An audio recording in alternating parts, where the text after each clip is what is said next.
It's like a pizza crunch without the batter. It's like the wood juice without the water. You'll never get the knickers off her. What the fucking chance? Premeditated batter. Premeditated batter.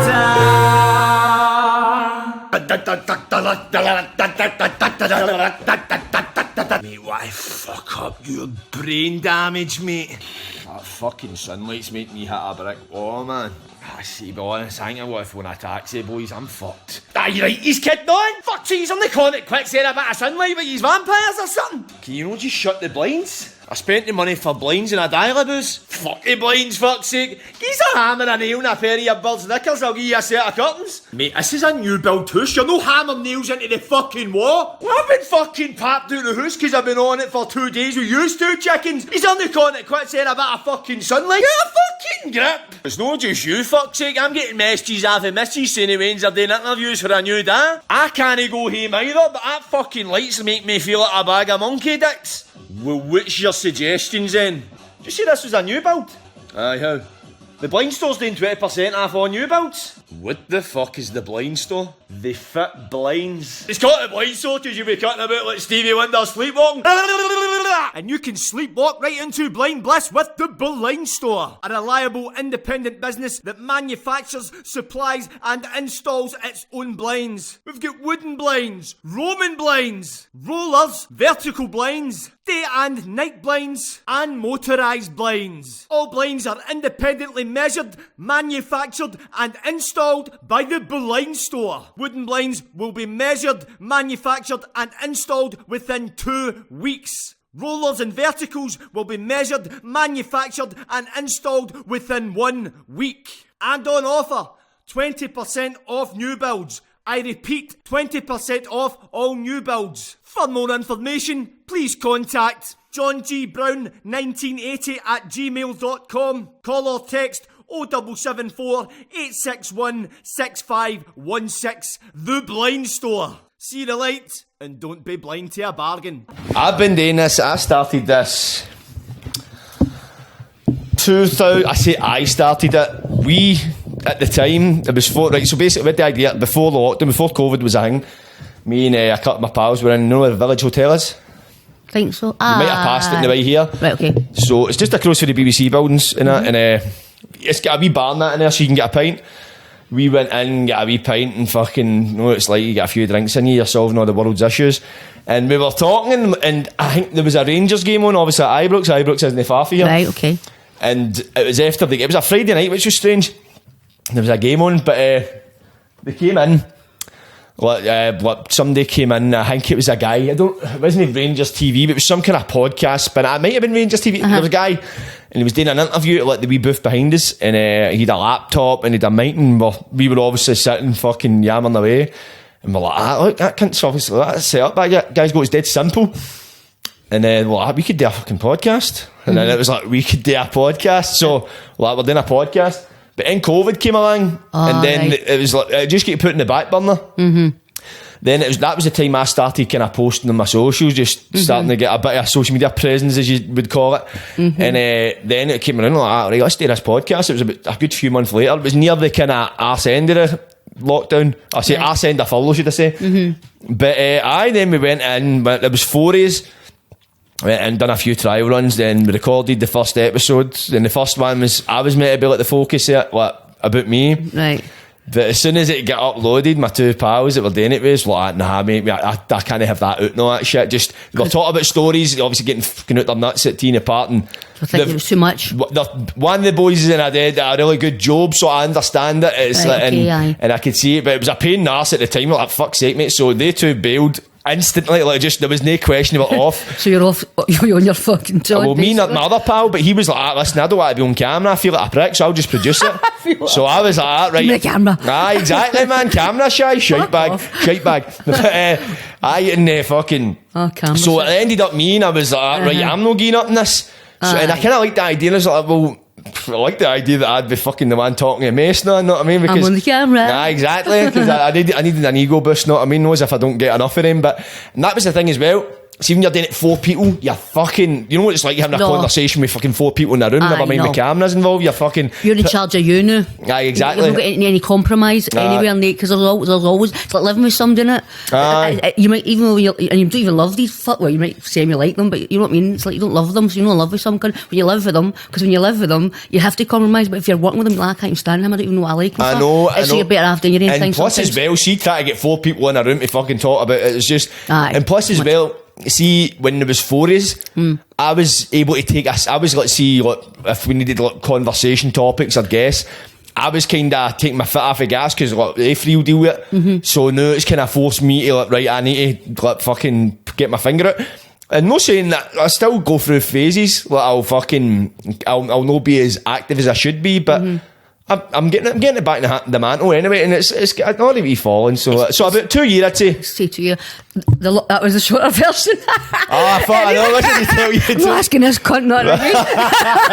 Fuck that. You think you? I'm trying to get in there. It's all about me. It's all about me. I thought it was podcasting you. So you need to remember, man, the first fucking guest in this podcast was me, and it never even got to see the light of day. So I want to have my moment. It's all about podcasting now, isn't it? Aye. Oh, it's like a big thing now. Do you know what I mean? I remember because even when I remember like when I go like ages ago when I was going, we were at a lockdown and all that, and we were allowed to go and meet people instead of just doing that in the park. So I was always dating, right? So I'm going to date. I go, what do you watch on telly? And see, seem fancy depending who the guy was. I'd be like, documentaries and podcasts, because it was always a thing where it sounded like, and they were like, what bands? I was like, but he's going to Twitter. I'd Google it. You should podcast because it's such a big thing, and it's an interesting thing to say and be part of. Do you know what I mean? I noticed that when I tell people I do a podcast, like, oh really? And I'm like, I didn't realise it was that interesting. But then they always go, what kind of podcast? I'm like, a fucking podcast. I know. But then you forget. Then you think, I know there's that many. But I just get a cunt in my house and talk shit to them, and then get a cunt in my house. I know exactly a person in my house. Sorry. No, you know what I mean. I'm like, I got a mad cunt in my house, know what I mean? But I've had some fucking mad cunts on it. So I know, but it's not even that, it's inviting somebody to your personal space, but that's what I realised, right? That's another thing, because I've realised that lately, because some people have recommended people come on the podcast. You laugh, and I'm like, coming up my stairs. I know, but I'm like, stairs are mental, by the way, if anybody's going to say this. Oh, by the way, there's a fucking, I stay in the third floor. About 50 stone there. I'm the top floor of a tenement, but technically it's 4 floors because there's 4 floors. There's 4 flights of stairs. But I looked and it said 3-1. So I thought, oh, that's good. There must be 3 flats and he lives at the bottom and he's number 1. I'm no well, but that's how the fuck? You stay in a tenement? I know, what you thinking? Do you think Govan just does it differently for Denison? Aye. Listen, I'm the posh part of Denison. I'm from behind the lid, you know what I mean? So just after you straight. The one I'm bad for. I tell cunts I stay in the West End of Govan, see cunts that don't know. I know, but is it near Partick, innit? It's across the water, aye. Is it near Poso? Nah. See, I haven't got a fucking clue. You're near a Poso than me? Aye. It was the same price, the taxi. Is it, aye? Aye. I bet you're paying danger money to the taxi getting into Poso. Probably the same. The street's there, and I was like, where, mate, where? You know what I mean? Because it was like derelict with the rain coming down, and he was like... Just silence. Didn't even want to fucking point, you know what I mean? But no, actually they cakes and all that were for the driver for taking me here. But no, it does all look the same to me, Govan. I don't, because I used to obviously. It's all a shithole. No, I said Denison, do you know what I mean? Denison's. Denison's trying to be up and coming, but it's never going to be the West. Have you always been for Denison? Let's go worse. I was in Easterhouse till I was 2. My mammy's 2, or my mammy's done 2 years in Easterhouse. 2 years. What was I was 2? Fuck, didn't affect me. But my mammy said I did have a childhood fake friend, so it must have affected me. Do you know what I mean? Oh, really? Mr. Callahan.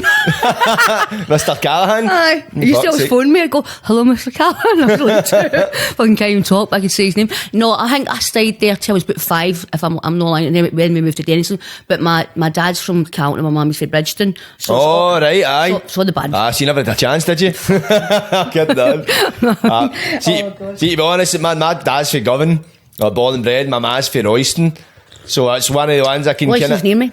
Royston. That's the thing is as well. It's that there was always going to be confusion in my life because also Govan's right next to Ibrox and people assume it's full of Rangers supporters, but it's no. My full dad's side of the family are Celtic fans. But you think my ma's side of the family, alright, they'll be Celtic fans and all Royston, and if every one of them die-hard Rangers fans. That's what I don't really... I don't bother with any of that. I'm just getting that right out of there. I don't give a fuck. Oh, near they are, but it's just funny. It's like paying my gas and electricity. I don't give a fuck for that because it's such a thing. Even like whenever you go, so when you got Rangers or Celtic and I go Aberdeen, I hate cliche and all.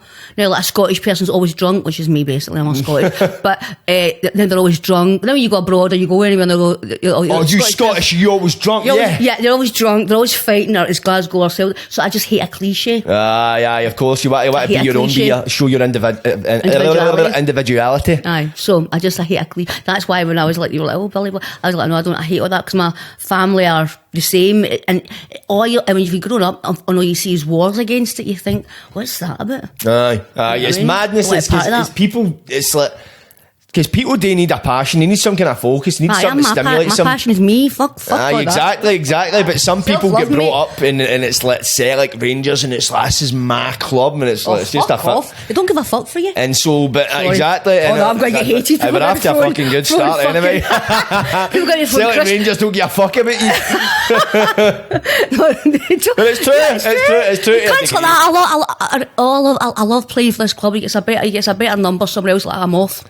I loved you, and you're still there, die hard, loving, waiting, spend all your money on a ticket because I've seen it happen with exes, and I go, what the fuck's all that about? Nobody gives a Todd. I know. Not a whistle about it, and you're like, your wee mince pie, and it's your night out, and you're dating, I'm like, sad cunts everywhere. That's how I feel about it, thank you. That's the thoughts in football. To be honest, I used to have a season ticket. Can't believe we talked about football first. It's so not even mean, I'm that. That's exactly. I'm not a hater. I like still to follow me. Their comfort zone, know what I mean? But I don't even watch football. That's the thing as well. People say to me, team just support, and I go Scotland.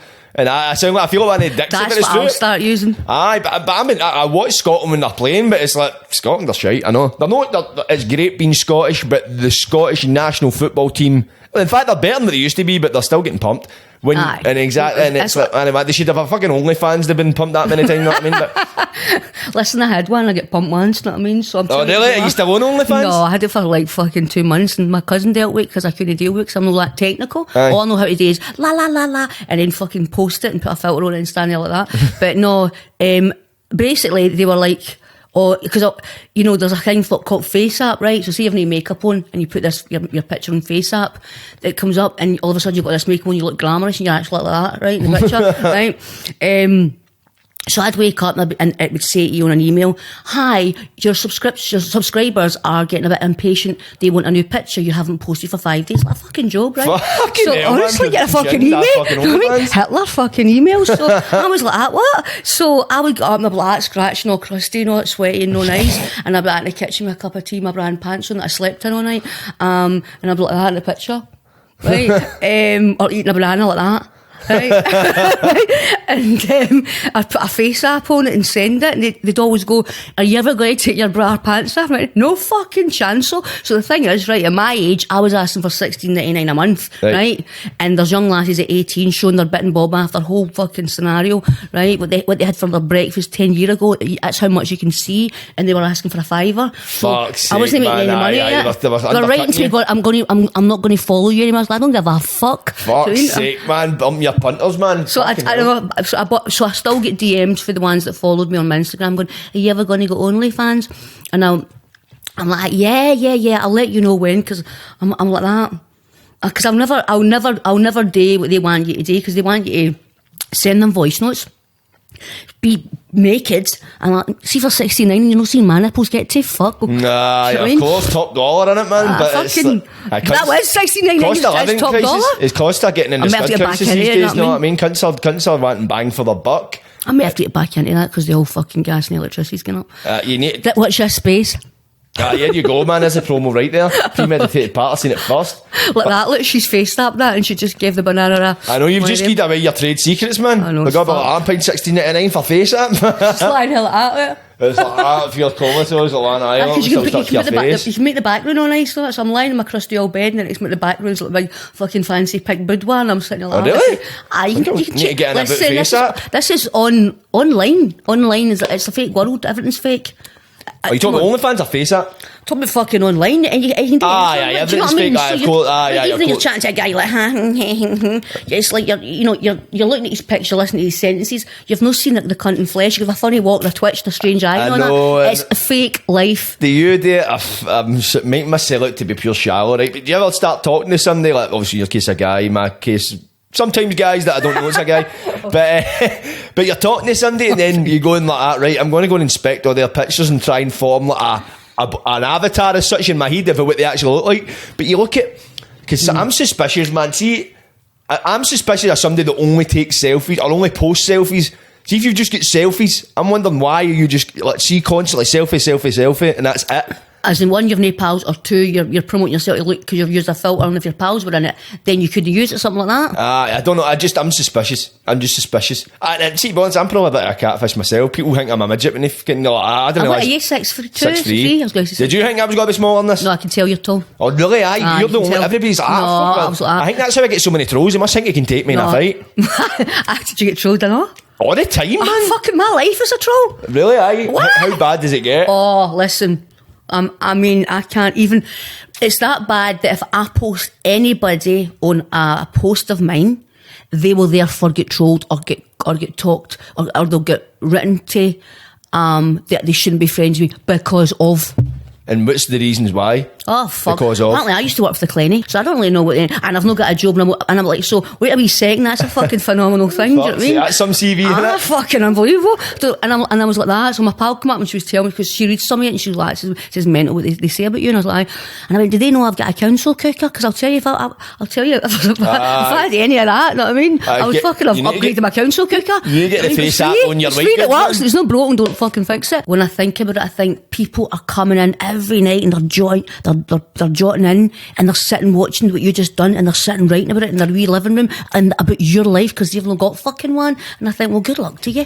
If I'm making you, if I'm arousing anything in your life for you to stop your own life and think about mine, then good luck fucking You're luck obviously to you. doing well, aren't you? Do you know what I mean? So what is it, like a forum or something, or like a fucking blog? it's like a hate forum, aye. And what is it, I take it, is it just about like they'll get like certain like fucking headings that obviously you'll be like the topic of conversation? Aye, in that day, like so you've actually got like kind of consistent trolls, like actually ones that and are see, fucking... some of them when I did hear about it and I looked on it, some of them are people that are like my best pals that I fell out with, because I know for a fact they didn't know that I'd done certain things that I'd done, and I told them, like saying I was at school, this happened, and they were like that when she was at school, or I remember they could have known it. I remember shooting this guy, and the guy, well, he done this and she said this to him, and that's how bad she is, and I'll go, all right, Sandy, I know it's you. Do you know what I mean? Did you comment? No. I just needed to. But I know who they are. Fuck's sake, man. It's mental. That's how sad that they are, because these are people that maybe I've not seen for 16 years, and they've seen me on this, TikTok, whatever, right? And they're like, and then they're away when they're hating on me. It's like, wow, so you've moved on with your life. Thank fuck I fell out with you. I've done the right thing. Aye, definitely, man. Showing their true colours in that sense, and plus 100%. As well, it's like, the fact it's 16 year on and they're still 16, 20, hate, whatever. That says a lot about how happy they are in their own lives. It's every. There's so many of them that I know. I could just I did make a post up saying all their names, and then I thought, nah. Then I'm turning into the kind of a bully troll that I said to myself in the past 3 years on TikTok that I was never going to be. So, but it was crunching me down because they were contacting people that were using me for, like, say, Botox or teeth or whatever, and they were contacting these people saying, oh, you shouldn't use her as an influencer. Right, so they're trying to sabotage obviously your interest in it. DMing them, the whole thing, contacting. I mean, I got my teeth done in Turkey and they contacted Turkey and got to the CEO and emailed the CEO.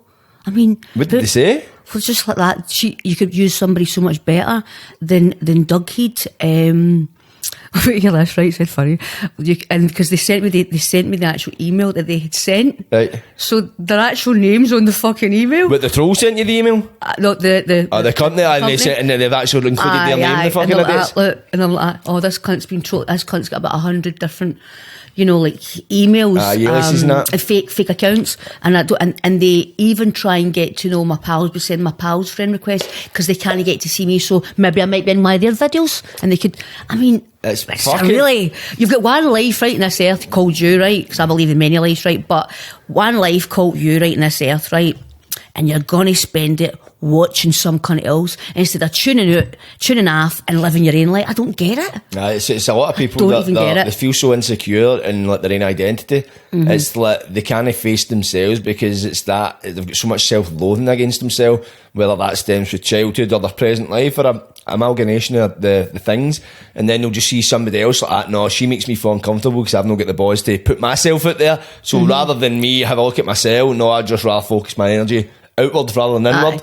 It's about confidence. It's all about that. It's all about somebody that thinks, who do they? Because I remember I've got a couple of TikToks now, right? So I remember I was sitting watching the FYP page or whatever, and I come up on my other page, on my own FYP page from another one. And I went, who's this cunt? I went, oh, this rights me. I don't reckon it. Ready to troll yourself. I was like, who's this? Oh, aye, all right then. Because I was like, ha, ha, ha. And I was thinking, she fucking thinks she is that mad bam. Then I went, oh, it's me, all right, I'm all right, bam, I'll take that one. And I realised, because I met a lassie not long ago, and she was young, stunning, beautiful, everything gone for her, a lot of followers, funny, everything. And her mammy went, she doesn't get trolled. No, you get trolled all the time. She doesn't get trolled at all. And I thought, huh? And I thought, what's that all about? And do you know what it is? She comes on her posts and she talks about the tragedy that's happened in her life, and people will sympathise and relate to that, right? See, me, you'll never find me in a day of greeting or a day of downness going, let me just press my button. I don't do that. There's no who I'm at, and I don't mind people who do that, and that's good because it's somebody for them to vent to and people to give feedback back. But I think my ex was in the A, right, and I used to go to the A with him, right? I'm a pure tangent queen. My ex was in the A and I went to the A with him, and you've got to go there to understand what your traits are, right? Your flaws or whatever, we've all got them. Your character defects. Character defects, there you go. And I went with him for 5 years. Fuck's sake, I actually done a table at one point, kidding on that. Right? Like we swig of fucking gin under the thing. I mean, so anyway, I was like that. My character defect was ego and pride. Right. So for me, I will never, because it means the trolls win if they see you down. Aye. And the only person for me personally, because I know myself, I've lived a couple of decades, the only person I know myself is, I know how to come out of that funk, and I'm too full of pride to ever ask somebody for their help. Right. So I'll bring myself out of that because I can put myself right back in it. So I have to be my own best friend because that's all I've really got. Aye. So that's my mantra to me. I mean, I might watch some things on the telly or read some books or remember some stuff, but at the end of the day, you can take that horse to water, but it's not going to drink. So no, of course. You need to love yourself like a mother loves her child. Yeah, you've really got to do that, and that's why for me, I'm not into going, guess what happened to me today. So I understood why I shouldn't get trolled, because she showed her vulnerability, and I just don't. I think certain people do, for lack of a better phrase, get away with it. Some people can post online about their vulnerability, and people go, oh, dead sympathetic. And I think the likes of, if me or you today kind of thing, you're kind of opening yourself up to let the troll, because it's like they're almost like going for the kill, the trolls, know what I mean? It's like,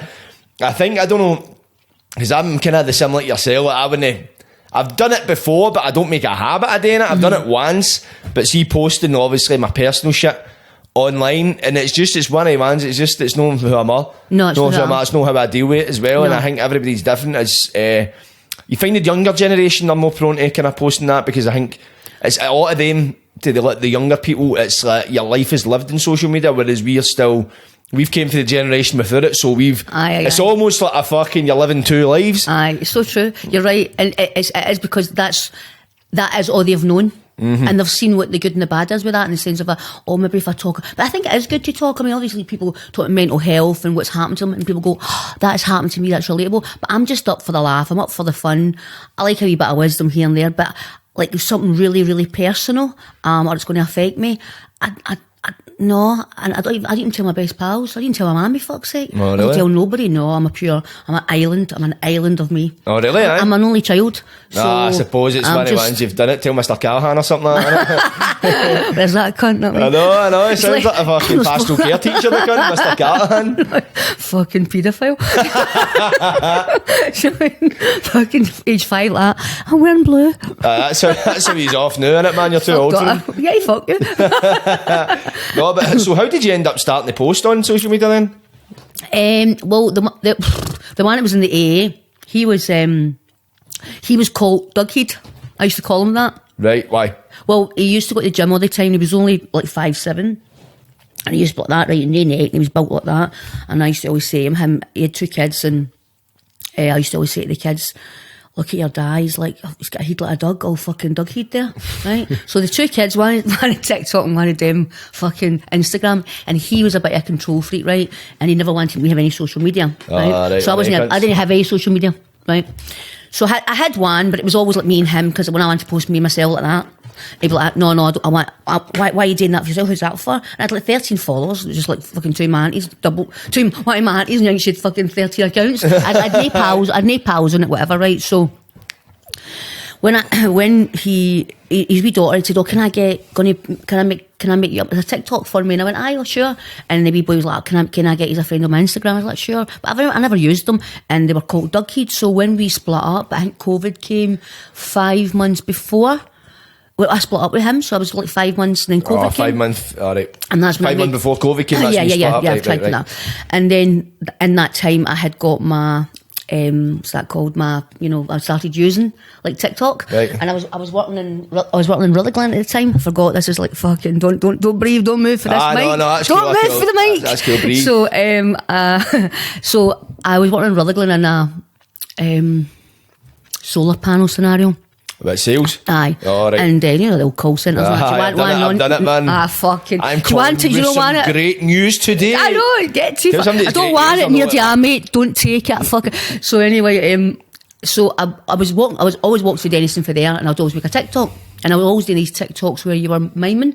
Aye. And I think after 2 weeks, my first TikTok, right? I think I got like 10,000 like followers in 2 weeks. Right, I've just met the first video or your first TikTok account. My first TikTok account, right. And I was just posting me like the miming ones. Aye.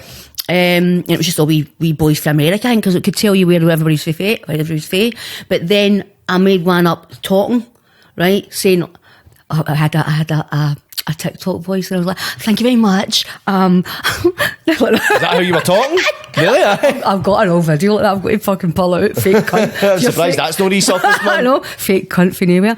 And I was like, oh, thank you very much. I just want to say thank you for my 10k. And then I was like, I kept editing it, going, oh, I sound terrible. I sound Scottish, because I was, but now you don't really like your own voice, right? Aye. And then I got so much like love for that, saying, oh, you're from Scotland, I love your accent. So I think the next time I was drunk walking up to Iceland to get a bottle of wine, right. And everybody's like, what, do you get good wine in Lidl? And it was COVID, and everybody was steaming all the whole time in their kitchen, and I was like, aye. And I was doing them lives, and that's how it all came about. It was always about this me getting drunk, calling everybody a cunt, well, because I was getting trolled at that point, and I was like, you can get your fuck, I'm going to get drunk, and you're going to watch me, but I'm going to watch you because you've got any name and I'm me, waha. I mean, so it was like, so I was obviously winding up, right, but I didn't know. And people were like, oh, I love your confidence, I love the fact of how you don't let trolls get to you, because trolls were a new big thing.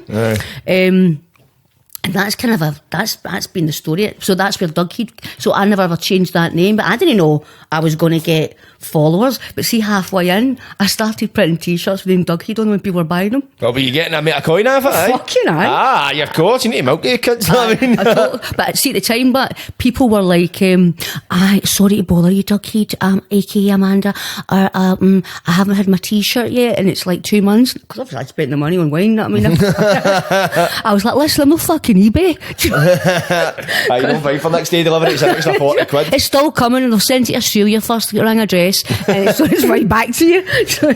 You know, think about doing this T-shirts and that again, or was that just a one-time thing? No, I've got, I say halfway. People, all lasses, my majority of people that follow me are women, right? So which I'm proud of.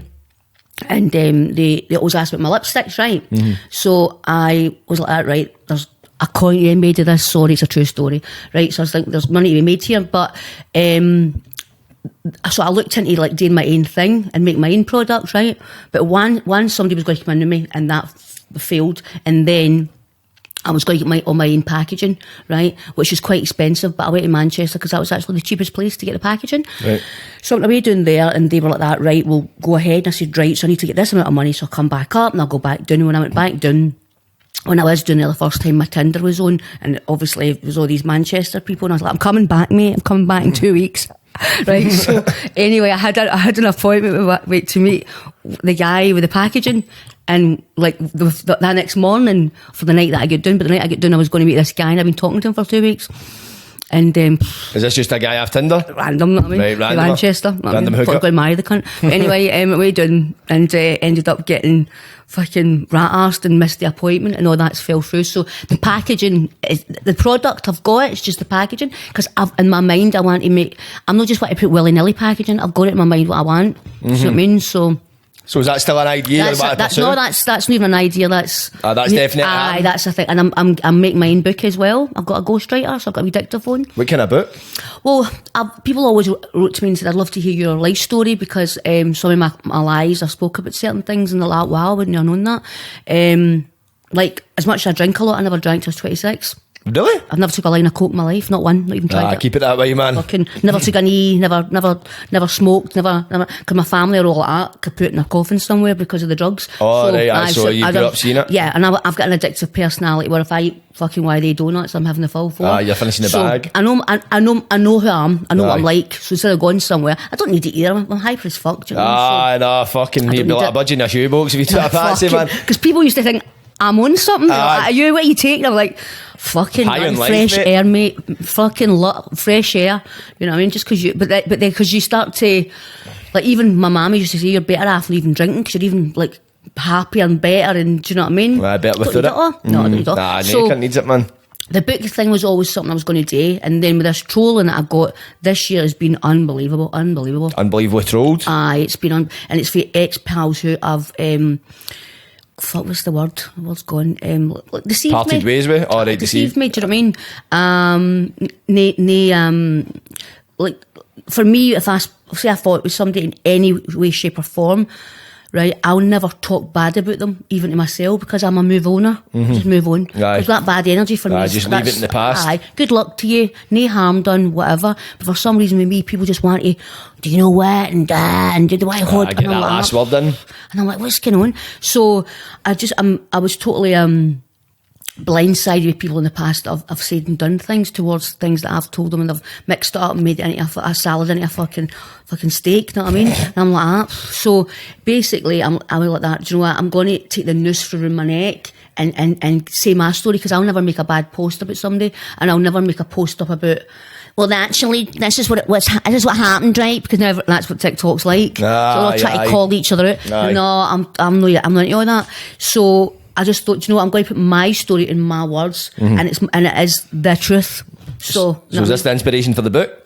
Aye, because I get so much trolled by somebody, and everybody that's writing to me in my DMs will go, because I get so many DMs, it's unreal. Seeing I show people, they go, what?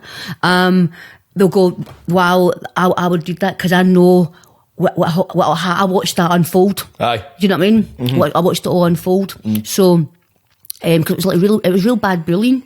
And see, to be fair, see if I wasn't a strong person, I mean, my pal was like, God, I was worried you were going to commit suicide, because it's really that bad. Is it? Aye, to that degree. It was bad. But at the time, I was like, fuck it. Do you know what I mean? Because I can't control what people think, what they say. I can't control. The only person I can control is me, right? And what I think and what I say and how I feel about me. Everything else is out with my control. So good luck to you, whatever you think. It's not. You know what I mean? So. But instead of keeping silent, I'm like, no, that's it, fuck you. So I've got to be ghostwriter, because I can't spell a fuck. I don't even put a comma on it. I mean, I'm like, well, I put it here, I put it at the top, I put it at the side. Because I was bullied at school, so going to school, I used to have fear of going to school, so I couldn't fucking learn fuck all, do you know what I mean? I was creative, and when I left school, I went to courses and all that, but in school, I was just scared in case I was getting battered, you know what I mean? So I was always the waste. So see, Jink, obviously, like, getting bullied in school, that's kind of gives you that thick skin that you've developed that kind of mindset that you've got to now just think you can only control how you think and feel. No, I think the control, think and feel is the past maybe decade, and maybe got to that A and all that noise, and I can't control my feelings.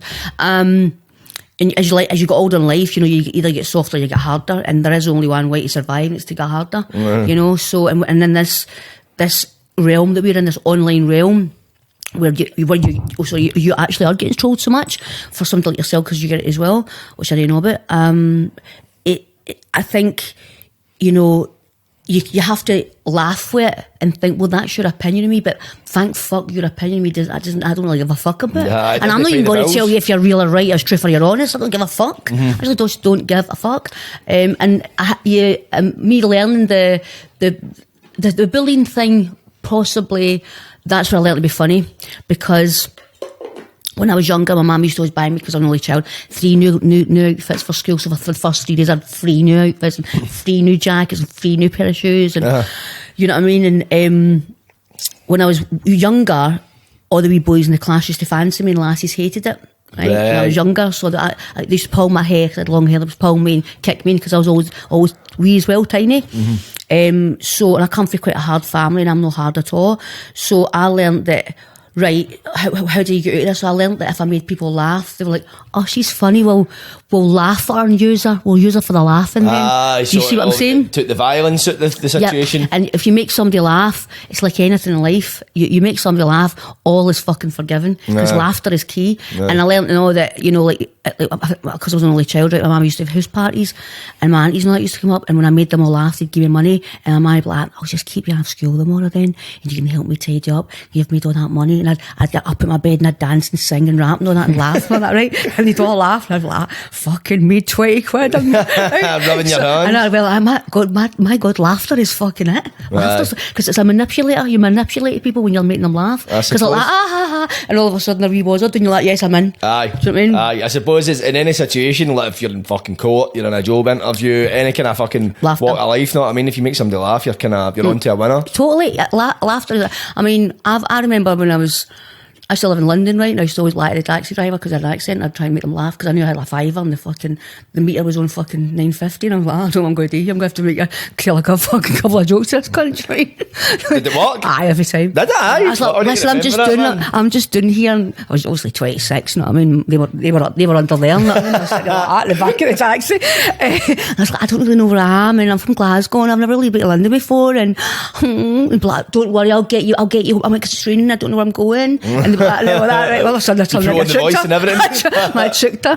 And they were like, I'll get you there. I was like, listen, I've only got £5, but if you give me your address, you come back tomorrow, I'll show my. No, that's okay. I'll watch you going up the stairs and make sure you get in. I go, thank you. I was like, fucking idiot. So I use all my advantages. I know how to do that. Amazing. I need to keep that in mind for next time I never get a taxi. I know that's some. Do you walk everywhere? I walk or cycle. You cycle? Aye. Keep your fit, but I've got the subway in and all. I don't really need a taxi unless I'm going that direction, but I fucking hate getting taxis. It's just dear. It's just an unnecessary expense for me. I can get there by fucking nook or cranny, you know what I mean? I can't be asking. No, I'm a walker, I'm on a walker, but I was like, ideal, fuck that. Nah, it's a bit, I would fuck walking for Denison here. I know, but I mean, you know what I mean? I do like a walk. I will walk the tune that, but then if there's times like I'm like, oh fuck it, I'll just get a taxi. I just want to like almost look, shampoo, wash and go. I just want to go back. Eliminates it because the hassle of getting somebody just phone a taxi. So I think I always got that right. I need to leave at this time and that. She's saying that with the taxis now. I think taxis take fucking ages now. It's unbelievable. That taxi there, he said that's £16, and I went, 16 quid. When I phoned up, they said 11. I said I was going to give you a wee cut off that. I said, is that it? But you fucked yourself. You probably had a cut of quid on the cunt, man. No, I know. They always press it, and then all of a sudden it's boom. Where did that come from? But I did forget cash for the taxi, and I had to go back. And then I did stop at a shop to get you donuts. I got them donuts. Yeah, she brought me a goodie bag up. Did you? Fucking all the rest of the guests that brought fuck all. Remember? Exactly. I've had a candle and a bag of goodies and 33 fucking podcasts. Fucking hell. Candle? What's going on? Like, the chat is my sugar ring donut. That's don't what you I worry. get a fix off. You sound right there. But anyway, I'm not going to even go there. But anyway, no, it's my granny in it. She was always like, you can't go to somebody's house without anything. Yeah, right, it's dead an old school thing. I need to start remembering it because I'm never out. I think that's don't fucking invite us, cunt. That's how Nick can't even invites me. I just turn up fucking uninvited with my hands empty. I leave him my hands full. I don't turn up with my hands full. I'm the same. I go to my mummy's for toilet roll. She lives 3 doors away. I actually shout her up like toilet roll, and she the stuff that if she hits you in the head, you won't die. No carabines. Do you need to go and pick up your toilet roll? My dad wraps it off. Fuck, what we like? Toilet roll, fucking 4 bits at a fucking packet, man. Get your own toilet roll, because my mummy stocks it up for life. What was the last fucking care package you got me? A shitload of toilet roll, toothpaste, peanut butter, and coffee. Is that your goodie bag? Do you like peanut butter? My dad's a mad shoplifter. So, he comes with like industry. I think he's like moved up in the game. I think he's maybe a shoplifter importer because a professional. He's literally get pallets of shit, man. Like it's like a pure Aladdin's cave of fucking shite in his house, man. He's got fucking stillages full with wood and all that, man. You want to see the house? It's like it's crammed. He's a hoarder. Can't believe you just said that, but cunts might be going to be heard in a shoplifter. Come on. Every cunt knows. It's allowed in Govan, innit? Aye, of course, man. Govan, man. If you're not a shoplifter in Govan, you've got a cut of fucking questionable looks getting flung in your direction. Fucking move to Govan. What the fuck you doing paying for all that? I mean, I want to see that receipt. Like, that receipt matches that shop in your grass. It's fucking mental. I say a story about shoplifting. My cousin just had a baby, right? She's a shopifter. I think she takes this thing called brain. I don't even know what the fuck that is. It's like super sweet. It's basically proper sweet. Honestly. And then she goes to the doctor to take her back down, and then she goes back up. And I go, so you're doing that all day long? What's wrong with your life? So anyway, met her and she's a baby. I mean, my mummy like, oh, and mummy doesn't ask me because it's old school. So she's unzipped the old fashioned, well, you might not know, but the old fashioned prams that you get where it's all zipped up and the bane's fucking wrapped up. Mummy, know what I mean? And she's unzipped the thing, and then she's went to pick the baby up. The fucking thing was all stuffed her. Shut up, man. Bit of booze, not that. Fucking hell, honestly, man. Cheesy sticks, people like that. Like, she's like, well, I didn't ask you to open it. And my mum was going, oh, what are you doing? Here's some money. Fucking Wayne was like that, crammed next to the Wayne just planted and tapped, man. I know. Wayne couldn't breathe for all the fucking stuff that was stuck to fucking hell, man. And we were like, that's so odd. And I was like, can I get a cheesy stick? That's what ordered. He orders, but I know, but a shoplifter's a brilliant thing. It is. It's like, see, to be honest, I've done it in my past. I've done it enormously. We've all done it. H&M. Like, my picture's up. Your picture's up in H&M? Because I got a job. A Saturday job in fucking, what was it? It was Anne Harvey, the big ladies shop at size 18 to 40. And they were like, come here. And I went, and I got the joke because I was funny. There you go. Mm-hmm. But the boss had said, I want to show you something, but we were all laughing about it. I went, what? Your picture's in the back. Was it when you got the job? I don't want your pictures in the back. Did you take it down? No, they were kept it up and put a wee love heart on it. I asked to get the job, but they were like, your picture's in the back in case you come out of this show because you're apparently a shoplifter. And we'll just give you a fucking job. Fucking hell, man. That's what you call a fuck. You must have fucking told them fucking some belter jokes in. Oh, she just loved me. No, because I'm one of these people, right, that people tell me their life story. Aye. Or they tell me some sob story. Right, they vent, right, they tell you, oh, John's was talking to me for 2 years, but he's come back to me, what do you think? And I don't know what it is about me. Even I start at a bus stop, somebody wants information. They start talking to me, and all of a sudden I'm giving them the advice, you know what I mean? Fucking, so I'm like that, So when I was talking to her, she was talking about her man, and I think they put the interview obviously overlapped, but she was like that. Thanks, it was only 20 minutes interview, but it was overlapped because I was asking you a question about me. Aye. And I'm like, that's okay. And I was like, I've got this job, got this in the bag now, touching the... Rubbing the back now. I was like, but even if I don't get the job, because I'm always like that, right? Because I'm manifesting it. Even if I got the job, fucking get the job. So I'm like that, yeah, even though we'll still be friends, this is my number, I always talk to you, as in, give me the fucking job, because I just listened to all your pish. I've got your phone number now. I've listened to all your pish, fuck's sake. But anyway, so I just want to name that people... Are you the same? But people just want to tell you stuff because they kind of are, I've noticed that. I don't know if it's maybe I don't really know, and you know yourself, you can't really tell what other people think in terms of like when they're opening up to you, kind of stuff. But I feel I'm good at making conversation. I'm good at engaging people. I think it's because you're confident. Maybe you feel as if you've got all the answers, and that's why people come to you. Well, someday I started a new job that week. I'm not going to say on this podcast what it is because I'll get the link up there. I'll tell you afterwards. I mean, you'll get the inside scoop. But somebody called me an encyclopedia. Like, oh, you're a pure encyclopedia. I was like, listen, and I just talk shit. You know what I mean? But I think it's just because I'm full of mad useless bits of knowledge. Something not all useless, but I just know mad things. I like to know mad facts, and I like telling people them. But I don't know. I think it's just. Where'd you get your facts? Is it just like see TikTok? There's this one where you got all the mad facts, and I follow that. I like that. Sometimes you get it on like the the place. Oh, the place. If I pick something up, like podcasts, I read a lot, so I pick things up in books. I watch documentaries, and I know a lot of cunts. So I know a lot of facts for fucking Govan to Egypt, know what I mean? But see, I think it's as well. I think like yourself, you're quite a genuine person. I think people see that in me, so they think, right, they see like authenticity, and that's what gives them comfort. Did you just say that word? I can't even say that word. Authenticity. Magical. Right, you need to take authenticity. Because authenticity is like you end up fucking it. But people see that and they can relate to it. as well. And plus as well, it's like people let us remind people of people they know that are probably let's see that they feel comfortable and not. I mean, so it's just a comfort thing. Know what I mean? It's like, and we're no shy. No, and it's relatable as well. Exactly. That's it, man. Because see, when I get my Botox, when my lips done, right, the lassie that does them says that a lot of people go there because I go there, because I was telling people this is where I go, and they all go there. And she says every time somebody comes in, they always go, so what's Dugheed like in real life, and what is she like, and is she like that, is she, and they go, well, do you know what, I saw on this post and I saw on this bar, I wasn't that bad. Like, when they talk as if they know you. But it's because you almost get a part of you when you're doing the post. People especially see I do a podcast, a lot of people come up and talk to me because like they know me, because they feel as if they know me, because they've developed a relationship. Because you're just you, owner of, this is the way it is, I'm the same person. It's not like, because I've met a few TikTokers when TikTok started, right, we all met in the park, all the big TikTokers, right, and I'm met in the park, obviously, as I say, I don't take any coke, right, so I didn't understand why I was still steaming, and they were drinking as much as me or maybe more, and they were all fucking sober, and I was like, oh, you know what I mean, I need a pizza. Right? So, and I just leave her in a puddle somewhere, she'll come out here. I was totally embarrassed, I know, because obviously I was like, oh, the big TikTokers. And the thing is, right, they were all filming me steaming and put on their thing. I was like, bastard, I hate that, because that's really, that's your, what's that word, your confident. That's a confident moment. That's confidential moment. Thank you very much. So and they were like, I'll put it out there, and I was like, going, I'll put that out there. All right, you're blocked. But they were all dead different, not all of them. But I was like, oh my god. So when you press play, you become, and then you unpress play and become this you again. It's and I'm like alter ego.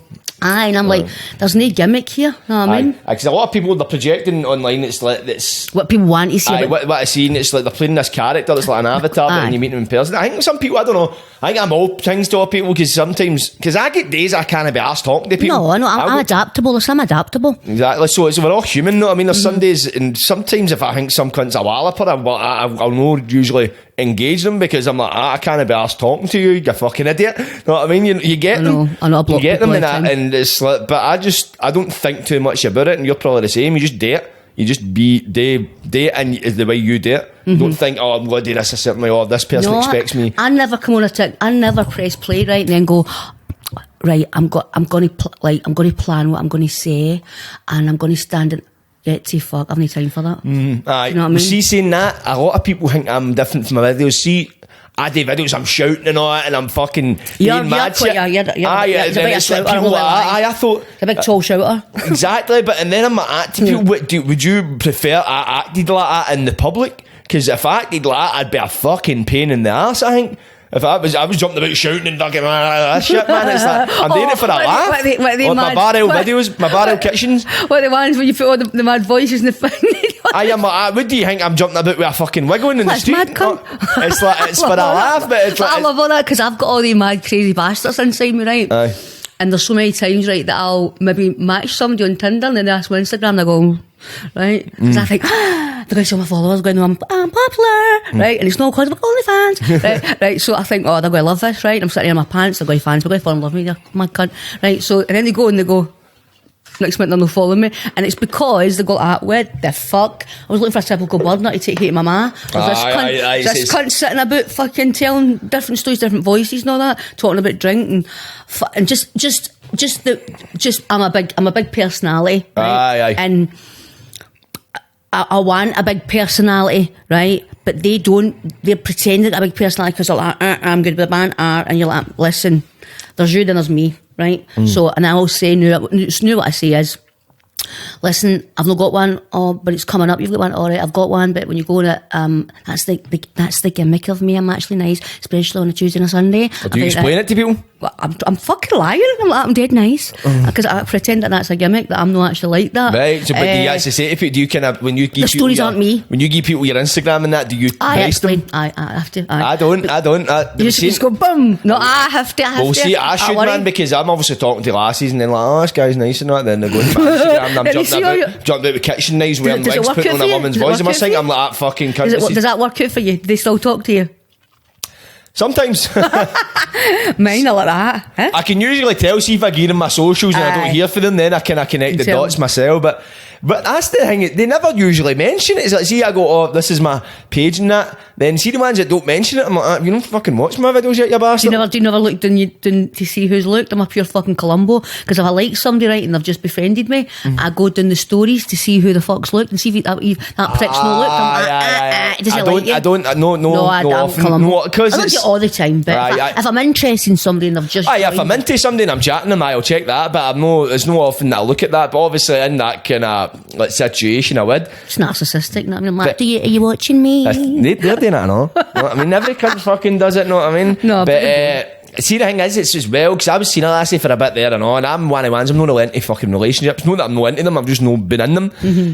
But see, the shit I'm doing, man, it's too, there's no void to be filled right now because I'm too fucking busy with everything else to have a relationship. You've seen yourself, I'm murdered with the replies. I'll see a message for somebody and then I'll be like, right. It winds me the fuck. That's why my pet hates the world. But I hear it and on, I date cunts, so how do you think I feel, man? I'm ready to start throwing cunts because I'm self-loathing, right? Fuck. Oh no, what it is, right, is when somebody messages me and then they want to message me like a day later, I'm like, you're out of my life. Because I'm like, I'm so fucking, I was going to say attention seeking and needy, but attention seeking and needy that if I write to you, at least give me a heads up back. See the cunts that have seen it and they don't write back, they're like, what? No, I'm like, right, see, what's wrong with you? Because see if somebody does it to me, I'm like, oh, fucking hell. But see, I do it and one of the worst things, see when you get a notification for a message and it shows you what the message says. Let's say if your phone's off and then you see it. So that's the worst thing in the world for me. Because you've seen it because I read it and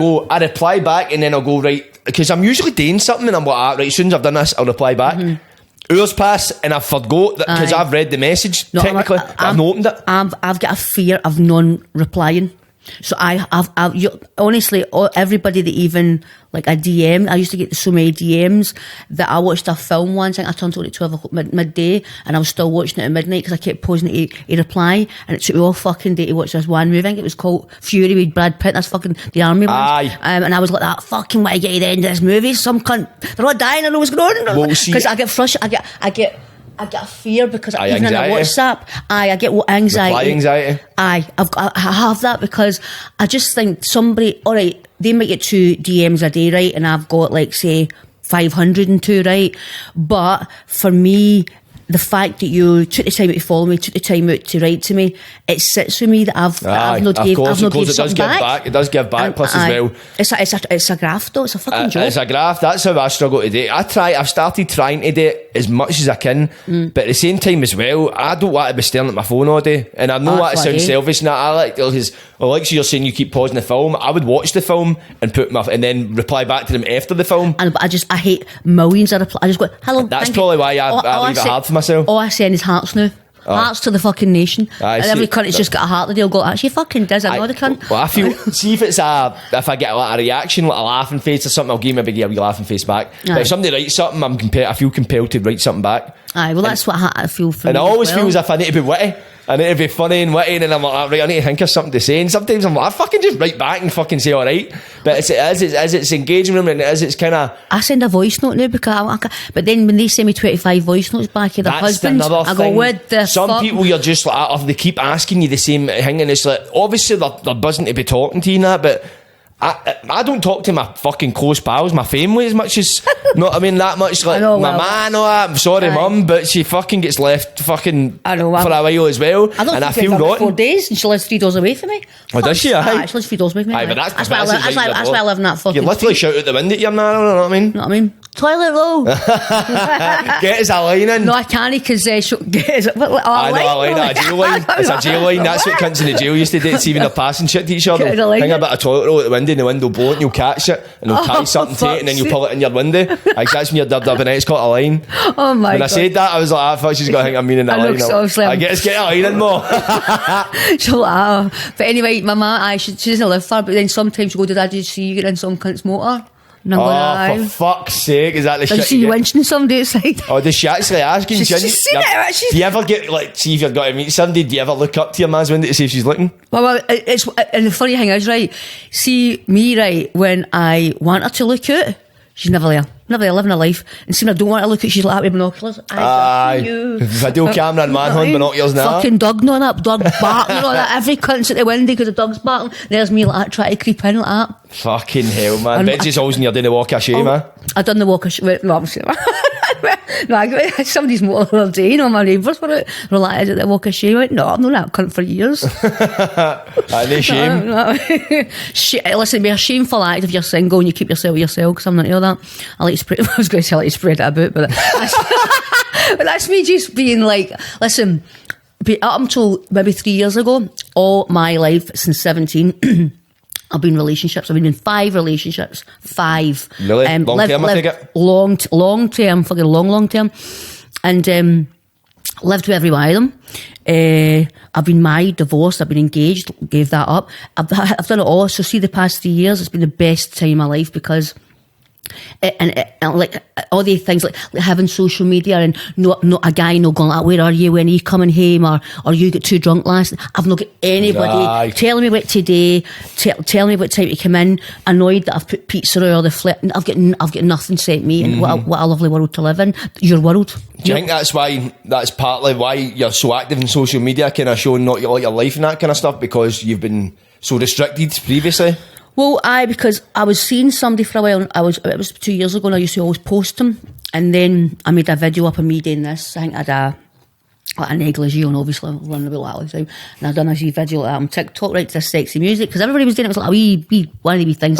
Just a trend. And so it was like one of the things that everybody on TikTok was sending to each other today. So I done it, and he was like, listen, all my pals are pure laughing at me, going like that. Listen, if you're with her and she's with you, why would she have a need to send something like that out there if she's happy with you? Because that's no for a woman to like a woman. That's sexualised, and it's to be liked by men, because she's sitting in her fucking underwear. Fucking cunts are pure dissected it, man. And I went like that. I went like that. And my heart just sank. And I pure liked him, right? And he was like me, and I was pure. I was just about to tell you that I was fucking in love with you, but do you know what, man, Dad? I don't even if I like you now, and I don't know if I can do this. And I was like, right? It was for you. And I was like, I'll never do it again. I'll give you my passwords. I'll delete every guy that's got a shirt off, because I was following guys that were like that, and guys were following me like that. And I said, you're the number. And he was like, the trust is gone. And I was like, so see now, I can see it now when guys from a date and that might come and they follow me and they'll go, wow, you got a lot of followers, eh? Wow, a lot of your pictures, like you're a bit raunchy and that. So that's not a girlfriend material for them. Do you see what I'm saying? Guy, but the thing is, it's probably the best thing to happen, because if that's the way they think, like, you shouldn't be putting yourself out like that, then is that somebody you want in your life? No, and the person I want in my life, favour if anything, totally. And the person I want in my life is the person that will accept me for that is my life, and it doesn't mean anything, because at the end of the day, a picture's no me sitting in somebody's face with the well, that didn't sound right. No, but you know, it's no fucking me sitting with the pants off, like hallelujah. You know, it's them just coming to my pictures and I do that, and why I do that is because I can, because I was married and my ex-husband was Muslim, so for 5 years. That everything was restricted, and he hardly drank. And he didn't drink, right? And then another one was in the A, and that was for 6.5 years. So that's nearly another one I was away for a year before that. So we're talking about nearly 13 years of restrictions of no drinking and no sexy underwear. So now I'm like, yes, I'm on my pants again, you belter. Do you mean I'm like, get me drunk? So it's like liberation. Mm-hmm. It's like being like it, man. Because I always wondered why the lassies that could do that. Well, I used to look at Instagrams while I was with them, but I was never allowed to do that because I put them first before me. You know, because my relationships have always came before my needs. And see now, I'm like, no, I don't want to kind of settle. I hate that word, using the fear, but I just want to. You do your thing, I do mine. We meet in the middle. I support you, you support me, and trust is everything. But at the end of the day, me putting a picture up your underwear, you see me in OnlyFans and I've not got one, so you know what I mean. It's like I will sell that story. I hope some people out there saw that story.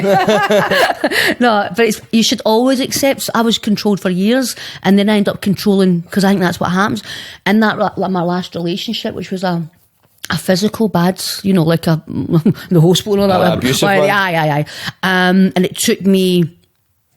All the relationships I've ever been in, like, that was the one that I was like, wow, I think we've all got a demon in us, and I found the demon in me, and I found the person I don't like in me, and I became toxic as well, and I became controlling and controlled, and everything. I found a real bastard, basically, and I found the bastard in me. So now I'm like, I never want to go back there. But I think always I've done something in our life, and we continue to do it, and that's the problem cycle we're in. Or we've done it once, we'll never do that again. I learnt my lesson, thank you. Because I think everything that we keep doing, if we keep them through the cycle, is a lesson we need to learn. That's why we keep doing it. If you don't learn the lesson, you'll definitely have the experience again. Aye. So for me, I learnt that lesson pronto. Well, it took 6.5 years, do you know what I mean? But, so now when I sense it with somebody, I'm like, the red flags are up, that's you off. Better have. That's what the experiences are there for a reason, is to teach you. And once you learn and you do implement them into your later life, and obviously if you don't implement them or learn, you're going to keep getting the same experience. I totally believe it. Aye. See, you say, like, obviously the relationship you've been in, it was all kind of, the first guy was Muslim, so didn't drink, and the guy was in AA. Has that been a common theme where the man you've been with doesn't drink? No, because the first thing I asked them on any dating site, or somebody DMs me and they want a date, I go, do you drink a lot, mate? Because I do. I'm a big drinker, see you later then. Do you? No, I just bath in a small, I just bath in wine, no, with a small straw. But so no, the first one was because the Muslim one was because he was like, look, you're out drinking after your work. That's money we could put together for a house. Right. And I was like, it was 4 drinks. We're not going to get a house with 4 drinks, mate. Do you know what I mean? So it was like, well, but you're a wife now, you're out every night. I went, because I work like fuck, and I've brung you for fucking Istanbul, and you can't get a fucking job. I've got 2. You know what I mean? I'm at work. So were you supporting the guy? Like, because when he first came, he couldn't get a job because his accent was so thick. Right. But he had a degree in accounts, but it didn't matter, his accent was so thick, and he just could never get one. Do you know what I mean? So I was working for British Red Cross, and I was working for Shelter Scotland, and I was the supervisor of the 2 of them. What were you doing at Shelter? Well, if stopping cunts in the street and asking I used to do that. We've done so, because it's the voice, right? Like, obviously. I was magical at it. I was shite at it. I ended up getting I ended up leaving. The police turned up looking for me one day, and that was enough for me. Where's your dad? That was the son that done the shoplifting this time, I know, man. The police never looked for my dad. He's too good to not get caught.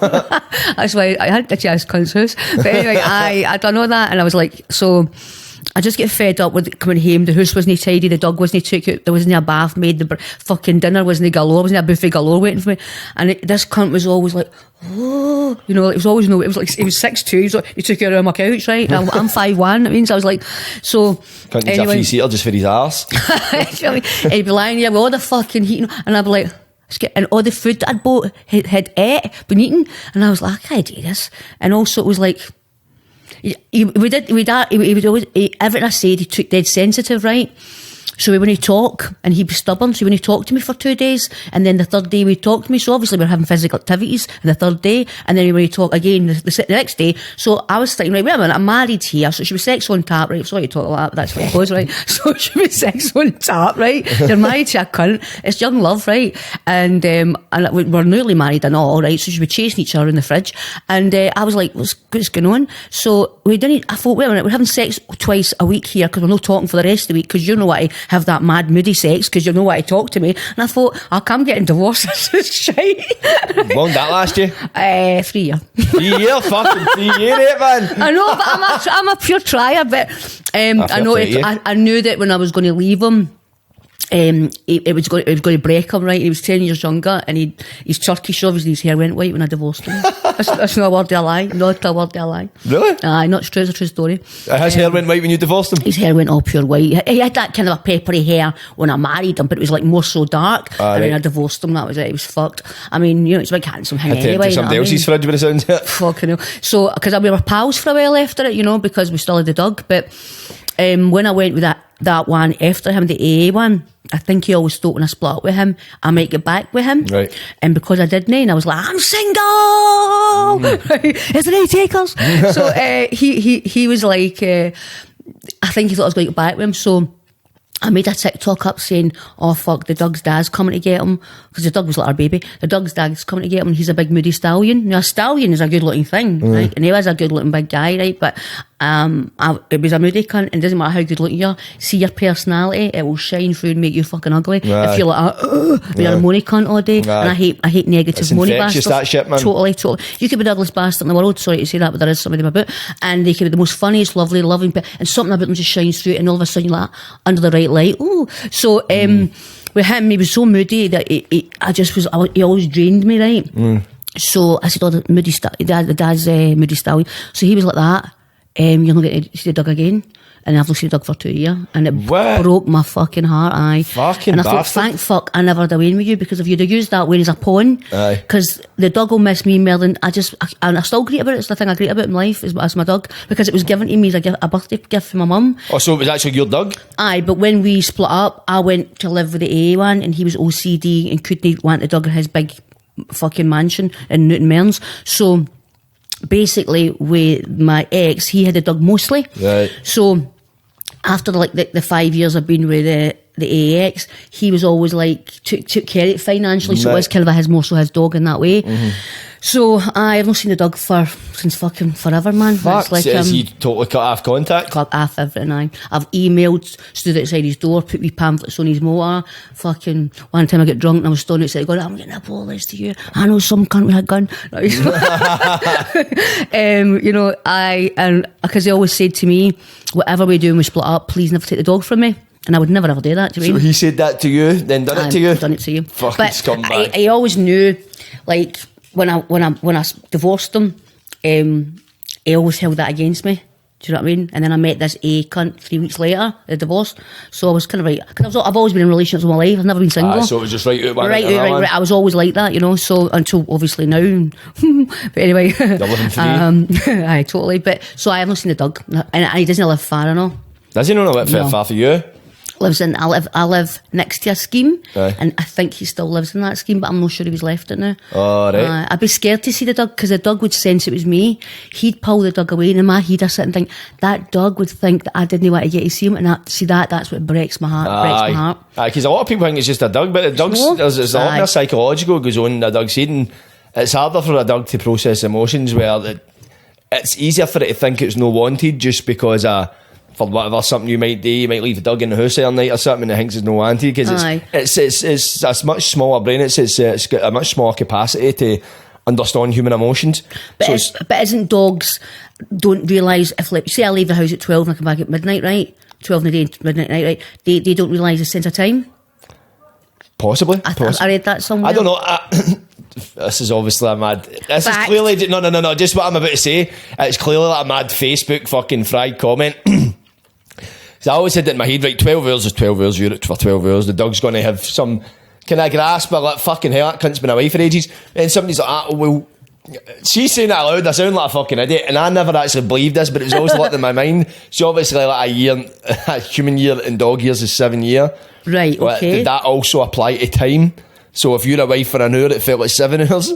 Oh, I get it. Obviously, it's a biological thing with the 7 years to Then the you wonder why it would be that, because it must be. But the thing is, see if it's not got a grasp of time. But I think because I had to get like 12 hours has got to be 12 hours. Right, It's a long time to anybody, like a fucking goldfish, especially like something that's got a emotional connection, because I think the dog is reliant on you. It's dependent. The dog can't watch the telly. Can't go to the toilet. Can't make himself a dinner. Can't make himself a sandwich. The dog's just kicking about being the dog like that. And mostly they sleep. That's why when you've come in and you've been out all day and you're fucked and you want to go home and sleep, you can't, because the cunt's been lying there sleeping all day waiting for you to do things with it. But I had to Google, they're like, I Google everything, by the way. Mm-hmm. Does dogs understand if you're not with them? Like, now, like any sense of time, because in my mind I wanted to get all the heartbreak and all seeing them, right? So I was like that, and what if I saw him again, what if I was in the street? So, and it was like, they've got no sense of time. So I was like, that's okay then, because if I saw him, it might have thought, I saw that cunt yesterday, and it's been like... But they've obviously got some sense of time. Could you notice if you go away and you come back, the dog's pure excited? Google's a lying cunt, not Google, man. Because Google... It is an exaggerator. It's one of them, it's just a search engine, so that can provide you sources, many different sources. So just some tap of you which then, your fact will come out.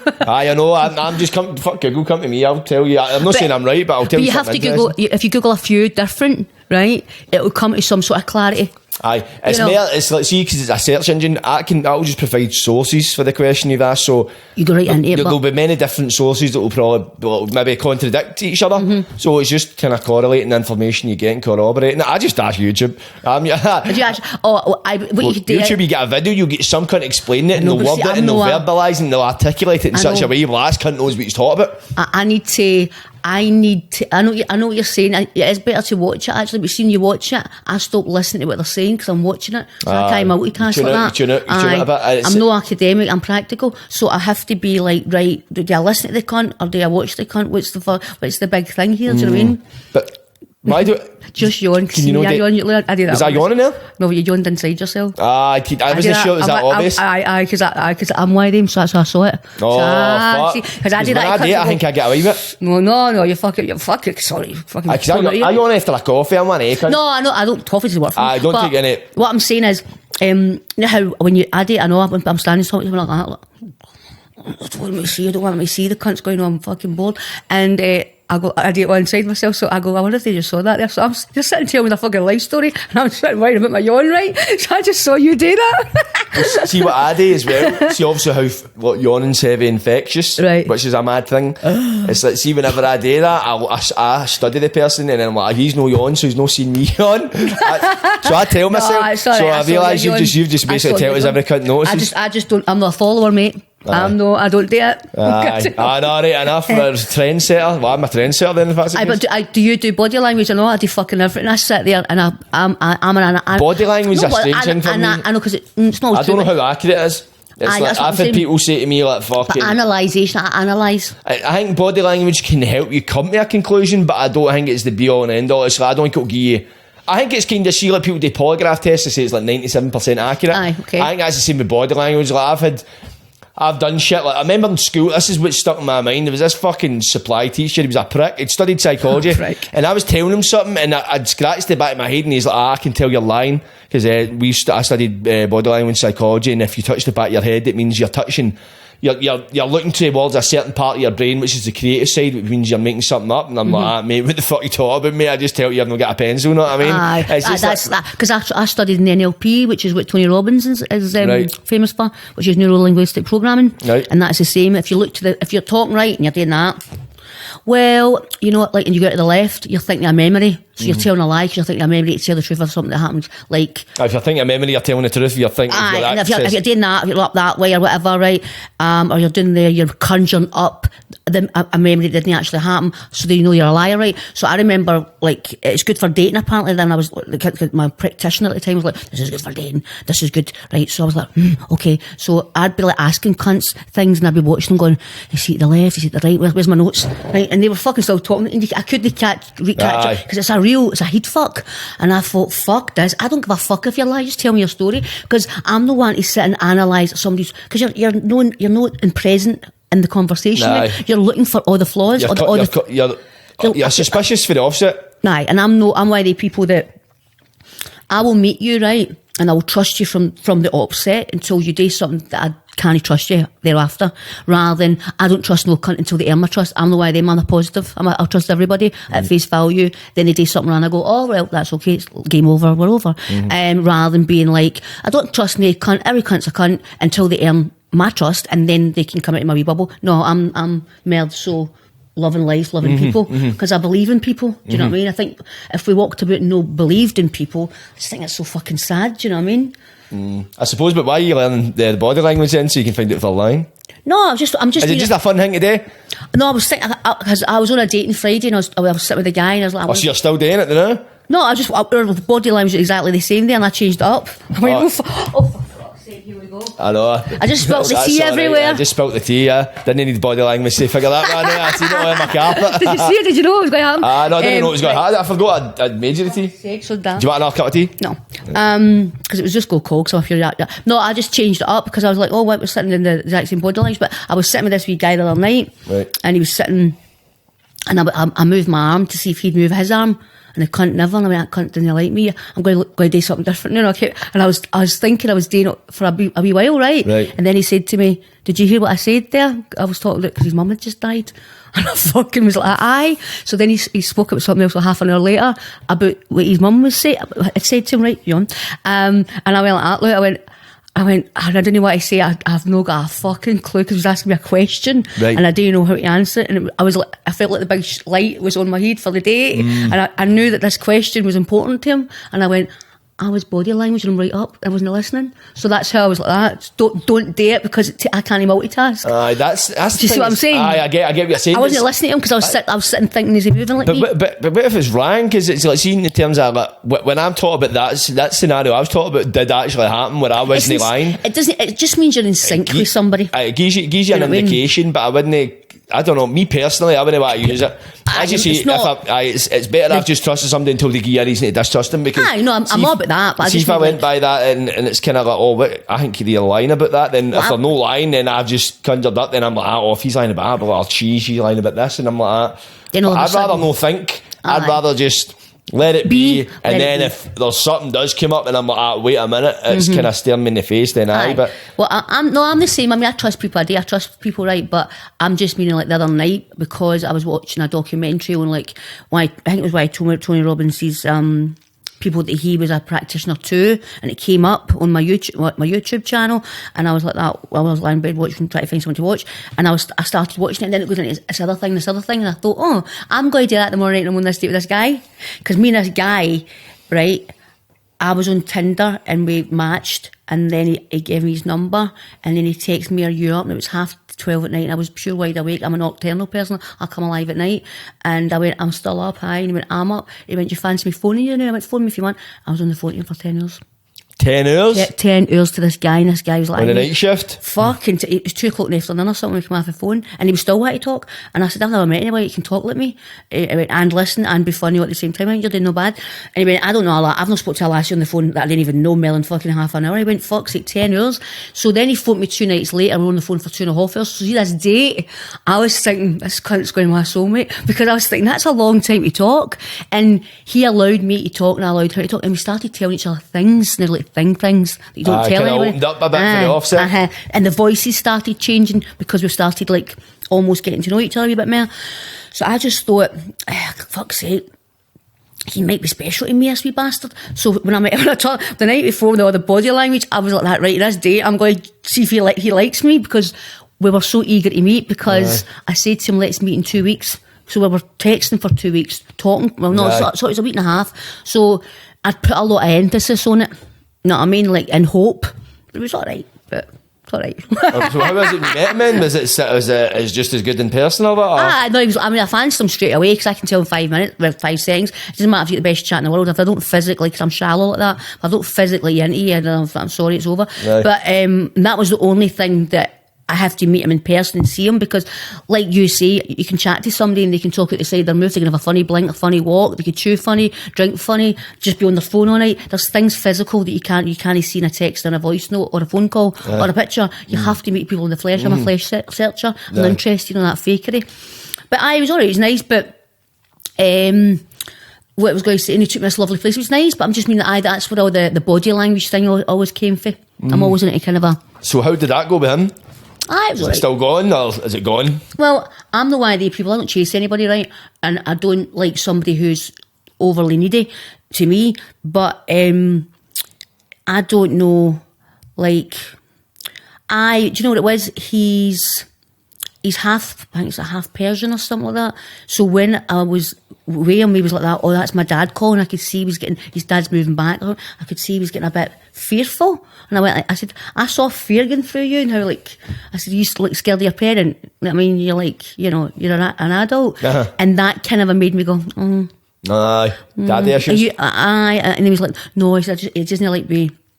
Knowing about like drinking too much and stuff like that. I was like, you're a fucking adult. And I thought, oh, we're not going. After the 100 fucking hours phone call. But it sounds of that, his dad doesn't like him out drinking too much, so how is that going to translate to you drinking too much? Is he going to expect the same thing that his dad expects, and it's probably will? Do you want to fucking shoot the cunts, fucking sink the cunts Titanic or anything like that? He doesn't follow me, doesn't know anything about any of my social media. Oh, really? Why was this guy got by the one then? When you got to tell these cunts 10 hours on the phone, you never told him you were Dugheed? Dugheed. No, but I don't think he doesn't have anything like that. And in the past, after that guy that I said I liked, and he was like that to me, oh, you were social media, you were lying there with your negligent or whatever. I am always one for liking somebody who doesn't do what I do. I feel, because I don't know if I would have trust issues if they were storing their boxers like that. All the lasses like their pictures. I'd be like, get you to fuck, but it's alright for me to. You know what I mean, so I don't think I would like a guy to be, because I'm into muscles and all that, right? And guys like that, they'll fancy henchman. They fancy themselves a wee bit, right? Right. So if I like them to look like that, I don't want them to have all that all the lashes are into. You want somebody that's private, very, very desirable, private, but not only desirable to you. Actually, private, but desirable by everybody, but only desirable by you at the same time. That sounds lovely. Where are you? It's a bit of a paradox, isn't it, man? It's fucking mental. We're all the same. We want everything that we want it all, but we don't want it at the same time. It's so true. Because have you got any social media? Yeah, have you got any? No. But then I want them to have social media and all, because I want them to watch me and think I'm funny, and I want them to accept that, and I want them to be normal, because I know from me sitting in my pants, or me fucking talking about dating, or me getting drunk, or for anything that I've ever spoke about, because that doesn't sum up who I am, basically. That's like a fakery of stuff to a certain extent. You know, there is a person in here, and it's like once you get to know past all they pretend kind of she posted something, are you drunk all day? No, it's a video with 60 seconds, and 60 seconds in a day is not a fucking full day, you know? So once you actually get to know somebody and what they actually like, what they don't like in real life, you can have a social media. So I think if you had a social media and I liked you, but I want you to be normal, because I know, well, what is normal, but I know that people are, oh, you're mad, Dugheed, you're mad, you're always making videos and going on random dates and getting on trains and going places. And I'm like, I'm in my bed and I'm fucking watching a wee romantic novel film. You know what I mean? I'm assuming I'm normal. That's not who you are every minute of every day. So people end up buying into that too much, didn't they, man? Totally they think that's... I'm a bit of a hermit. I'm a bit of... I'll pull my curtains... Well, pull my curtains down. I'll pull my shutters up, and fucking... I don't answer my phone. I just take a total recharge, a total time out of me. I'm totally self-contained. Do you know what I mean? And if I can't bother, like you were saying, can't bother talking to people, I can't bother. I do feel the fear of reply, because I want to reply, but my notifications are off on every app on my phone. Every app. Always? All day long. Is that? Aye. So if I choose to go to Instagram, if I posted something, I know people will reply. So if I choose to go to Instagram, I know that then I've clocked in to what people are going to be saying, and I'm going to have to reply. So that's going to be my reply moment. Right. So you will. So as you say, it's only when, as and when you click into it. Because I'm in charge. I'm in charge of that time. Other than WhatsApp. WhatsApps are real people in my life. Aye. Do you know what I mean? Every single app my notification, and it's always been like that. I've always been like that, because I need you need Amanda time. Aye, of course, man. You can't be. I've got 5 TikToks right now. Aye, 5 fucking TikToks. I've got 2. I've got 4. I've got 3. I've got 1 for the podcast. But even I struggle. To keep consistent with the posting as well. Some people can do it, and obviously you need to post 3 times a day to keep it fucking up to date. I just fuck for that. I just do it when, as and when I create something, because see, try to stick to that 3 times a day. It's fucking. I know they say that. My content suffers as a result of that, because I'm just, I need to get a video up, so I'll just record any shite. I'm not saying it's always shite, but sometimes it will be shite, and I'm like, I want to create quality, no fucking quantity. I know. Like the day I was like, I need a beer, but I'm going to a podcast, and I put that up, and I'm like, I do. But the thing is, people that love me to bits will go, you did funny. I'm surprised you never had a drink with you. No, fuck's sake. Take a time out. I mean, I would have, but I'd have been hanging for... No, actually, I'm not that type of drink. I'm not that type of... But no, I don't know if it was allowed. Of course. You're going somewhere in Govan without a drink. I forgot what Govan's like, man. I forgot. I might go to see my pal Lebowski's if she does an open mic night, and I'm going to be doing things with her. I was telling you about before that I'm not going to mention them now. But I don't know. She does a wee open night mic and night and open mic night. And I went there, and none of them were drinking, and I'm like, now I wanted to go up and sing, but I don't know people's songs, because I just put my own words to songs, because I can't even hear. I just go, like, so say la la, and I go, fuck you in the morning. I just make it up myself, right? So I was like, I've not got my specs, so I can't see the actual karaoke bit. And she was like, all right. I was like, I'll just go up and make it up, fuck's sake. But Lebowski's is a wee bit of the West End mob, but if they're saying the word cunt, pricking bastard. It's not really a thing that you want to hear a song. Cunt's a swear word out in that day parts. I mean, I know. It's in fucking one of the first words I fucking learned. I know, I'm like, I love you, cunt. And they're like, is that a good thing? That's a magical thing. So I was like, everybody's a cunt and your dad's a prick. Everybody's right, like that, look. I thought I was going to get a boyfriend that night. I was looking quite good. But the point is that at the end of it, they're all like that, all the guys. And they're all like that. And the other lasses were laughing, right? Because they know who Dugheed is. And they didn't guess it. And I was like, I'm coming back it was just here. not for them. Probably just sitting there in a mouth full of fucking half-eaten vegan sausage like that. Mortified, man. Listen, I used to be vegan, so... Did you? I wasn't slagging vegans. It's just that's what they punt. They punt vegan sauce. I'm vegetarian. I'm vegetarian since I was 9. Aye. What caused you to do that? I just don't know why you ain't used to have a face, to be fair. So really, that's an animal thing. That's about the animals, because I know what they go through to have to eat on my plate, so I'm not going to pay somebody to kill something when I can actually live without killing something else. But I don't preach. When I was vegan, I didn't preach either. Because I'm some cook. You've got to be a good cook if you're vegan, because everything's got to be fucking from scratch. But I won't cook for myself, do you know what I mean? So because I'm living alone, I've got a wee fucking council kitchen, which I can't stand. But I was a big fancy vegan when I was in Mearns, because I had a big fucking kitchen the size of my whole block, I think. Oh really? I had to roller skate to get to the other side of it. But you got a taxi? But no, so I was vegan, but I don't preach. But I don't preach to anybody about anything that anybody else wants to do. I think that's just a form of controlling it. If my opinion must matter to you, not fucking Disney. It's that kind of fucking self-obsession kind of thing. It's egocentric thinking. It's like you're trying to promote your own values onto other people. You expect other people to live. I'm not saying you, I'm just saying people. I've done it. You expect people to live life by your values. Let's say you arrange somebody to meet at fucking 2 o'clock and they turn up at 5 minutes past, like fucking late and this and that. Like, how disrespectful. It's just like, they see life differently, and you realise that as you get older. It's like people view life differently. People have had a fucking upbringing. Some people that's worlds apart from the one you've lived, and they've learned different fucking morals. They've just seen life in a different way, so they approach situations in a different way. And it's just try to remember that and respect that when you're preaching to the world about the ancient shit you've got. And that's what I've realised myself a day. I used to pure hold people to ransom my values, no realising I was doing it, but I thought that was the way everybody thought. I thought everybody thought the same, and then or they should think. Aye, and it was a revelation to think, nah, no, everybody thinks the same. And that's good. That's good. That's what makes it learning, interesting. In it, man. It's growing. It's but that's the interesting thing. It's like having an opinion, right, and talking about a conversation, and you've both got opinions. Doesn't mean that you can't listen to somebody's opinion and go, oh, that's relevant, or that might be relevant to me. But these people are like, probably why you're holding people to ransom. Like, cause I'm a late person. Do you know what I mean? By the way, I don't hold people to ransom. I've been late. I'm just using that as an example. No, but you know what I mean, like holding people to ransom for certain things that are your core value for who you are. I don't give a fuck. I mean, I'll fucking cook a chicken for you, and I'll plast it and baste it and whatever you want to put on your plate. That doesn't bother me. What I do with me is just my thing, and what you need to do with you is your thing. I don't really judge it. Like, I think I've only learnt that possibly past few years. Do you know what I mean? Because I was like, being a vegan means dairy's bad. You know, like, I mean, she was in there, fuck's sake. You know I mean, I wasn't born like this, you know what I mean? I had to learn to be like this, because life's travels and characters that you meet, people you talk to, things you see, what you learn, it conjures up to who you're going to be. But learn behaviours. Totally learn behaviours. And I actually got into that when I was going back to going to the AA and all that. It does. I mean, I used to say to people, everybody should read the big book, man. It's so interesting. But is that the big book of the 12 steps? Aye. I hear people, I've not done it myself, I've always wanted to do it, but it's a bit fucking late now. But no, not a bit late now, but right it's now. Never too late. No, it's never too late. But some people see people that do the 12 steps, they swear by it, man, and they say, like, even if you've not got an addiction, everybody should do the 12 steps. Well, that's what I thought, because I didn't. I used to go with him to understand his illness, and that's why you would take your partner with you if your partner wanted to support you.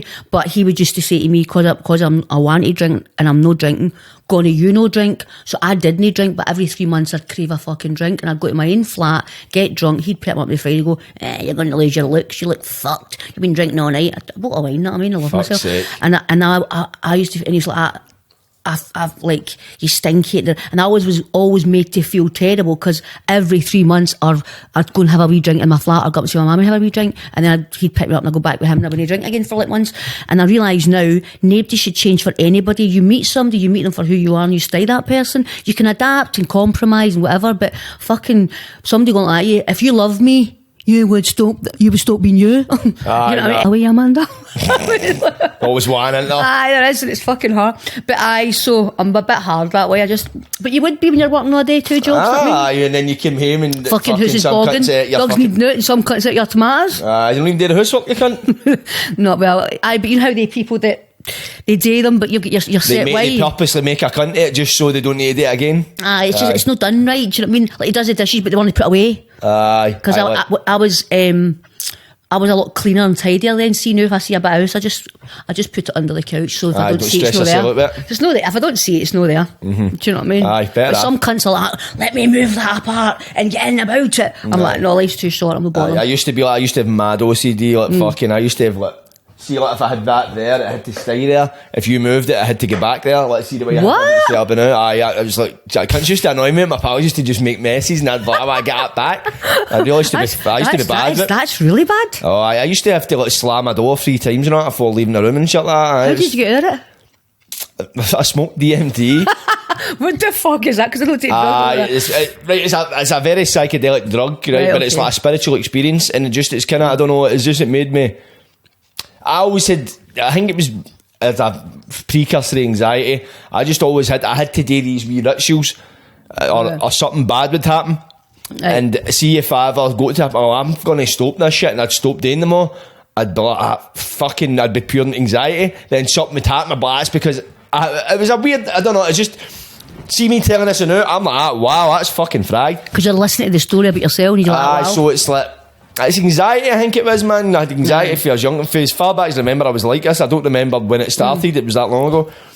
And I smoked DMT and I just kind of realised I had this mad kind of spiritual experience, man. And I was like, none of this matters, this fucking OC. Like, that's not going to change the path you're going. You just need to do things. And it wasn't, I had this just revelation. See, sometimes a thought just grips you, and it was just, you don't know how it thought or how it worded itself. You just know it. Mm-hmm. You just know something, rather than it's not as if you didn't read it, it came into your own mind for your own, so it's hard to kind of articulate it. After that I just went, nah, it doesn't matter, and to this day I've not done it. I do get that, but that's amazing. But that was the best fucking trip ever then. Aye. Because what you've said to yourself is, even if I do this door thing, as you say, it's not going to change anything. It's no. My auntie died. I used to take triazodone, which is a tablet, an anxiety tablet to get to sleep. Aye. And my auntie died, and my cousins, they all fucked off, and they asked me to come down and like make her look pretty in her coffin, and then everybody fucked off. The woman who was part of the wee place that you die in, your coffin's in the room, and everybody comes and looks at you, shut the door, and I said, "Got to keep leaving that door open, please." It's a dead body lying in front of me. You know what I mean? I wasn't the closest of myself with my auntie either, so I was like, fuck. So they kept fucking off, and I was left there myself, and I was like, oh my god, and her eyes are shut, and I was like myself. So I had to take my mascara, which was Ponzi stuff, and she had grey bits where her hair was black, and I painted on the back of the grey away and made it all black, and put hair in plaits and fixed her and put lipstick and all that on her. And see, after that I was like, I am not taking tablets to get to sleep, because my ex, who was in the AA, said you shouldn't take tablets, you shouldn't have any sins. And he went, you take tablets, like, so you're a junkie. And I was like, because I didn't sleep, so I suffer anxiety. And I'm an overthinker. And see, my auntie died, I went, oh, hallelujah. Something happened to me where I went, I don't need to take tablets to sleep anymore, because I just fucking put lipstick on a dead cunt. And I'll tell you right now, I'm going to sleep at night, and I'm going to sleep every night the rest of my life without tablets, thank you. And that was it. Were you able to make the connection and what actually happened, or was it just deep down you knew, like, in that experience? I just went like myself. Since I was 9, I used to have, when I was getting bullied at school, I used to get scared to go to bed, because I knew when you go to bed, the day was over, and the next day was going to begin. It was going to start. It was a cycle. And the teacher was going to moan at you because you were learning, you were tired because you didn't sleep all night and you were getting bullied, and it was everything in my head. And I used to lie there and be like, it's 4 o'clock in the morning, and I've got to get up at this time, and I've only got to sleep, and I've got that exam, and I'd just be like shut down, right? So, because of that at 9, I've had that all my life, and I didn't understand it till I went to the doctor when I was in my 30s, and I was like, please, I'm not sleeping, and I really need help here. And they were like, do yoga. I'm like, fuck that, I don't even got a motive, I go to fucking party to do yoga. Till I get there, I'll be fucking sleeping on the train, you know what I mean? Because it's a bit far to go and try and get a kip that night. So they gave me these tablets, and I was so reluctant to start taking tablets, because I come from a family of like addictions, and I just didn't want to go down that road where in order to do this, I need this. So, but I took one night, and that was me. I was out, and I was like, oh wow, fantastic. But I didn't ever want to get addicted to needing them. But there was times I was like, I can't go on my holiday. I can't go to Spain without my tablets. I won't sleep. Aye, dependency. And a bit of all this. It seemed like how man. It was like you said. Something just clicked where I went, I'm not putting it in my body to make me do something that should come naturally. Aye. Because I was just with a dead person there and spent fucking 3 years trying to make them look attractive. It's almost like the death. It's like seeing a dead body, it's seeing somebody, because you always hear about death but you never really see it. But to actually, because I've not done the same thing. Obviously I seen a boy I was pal with, he died, and I went to view his body, and I wouldn't do it again because I just didn't like it. And there's something about it, because you always hear it, you're aware of death at like quite a young age. It's always a thing. It's like death and taxis are the two guarantees of life. So it's not until you actually see it, but you're like, that's what death looks like. So I think it's so soulless. And then you see it, and it's probably a part of your brain that realises, well, I'm alive, their life's extinguished, they've no got, they can't do anything now, but I've got all this opportunity to do. So it's maybe that's been the revelation, like, wait a minute, I can do so much. It's almost, it gives you a sense of control, sense of power. That's why I always say to people DM me, go, Amanda, how would you feel about this? This is how I feel about this. And I go, listen, can I just ask you, are you breathing a day? Right, so that means you've got choices. All the choices under the sun. So your day should be fucking filled with the fact that you are breathing. There's cunts in hospital, right, grasping for breath, getting told they're going to die about midnight, and their family are all running greeting their hearts out. I went, you've got every choice to make your life, and it starts right now when you put your mindset to the fact of, you don't like this, don't date. You don't like him, don't let him in. You don't want to be fat. Stop putting that. Use your body as my body's a bag. And if I keep putting things in, the bag's going to end up like that. You don't need fucking Slim Aid or whatever it's called. It's a mind. It is all a mindset. I remember once I wanted to get drunk. It was Christmas. The shops were all going to be shut. It was Christmas time, and I went and got 3 bottles of wine and took them home, and was like, thinking I was drunk with my red wine. I was chatting to him on Zoom, the Muslim one, and I was like, getting drunk. And then at the end of the night, I realised after I drank 2.5 bottles, 2 bottles or whatever it was, because I was Stephen, it was a wee party on Zoom with each other.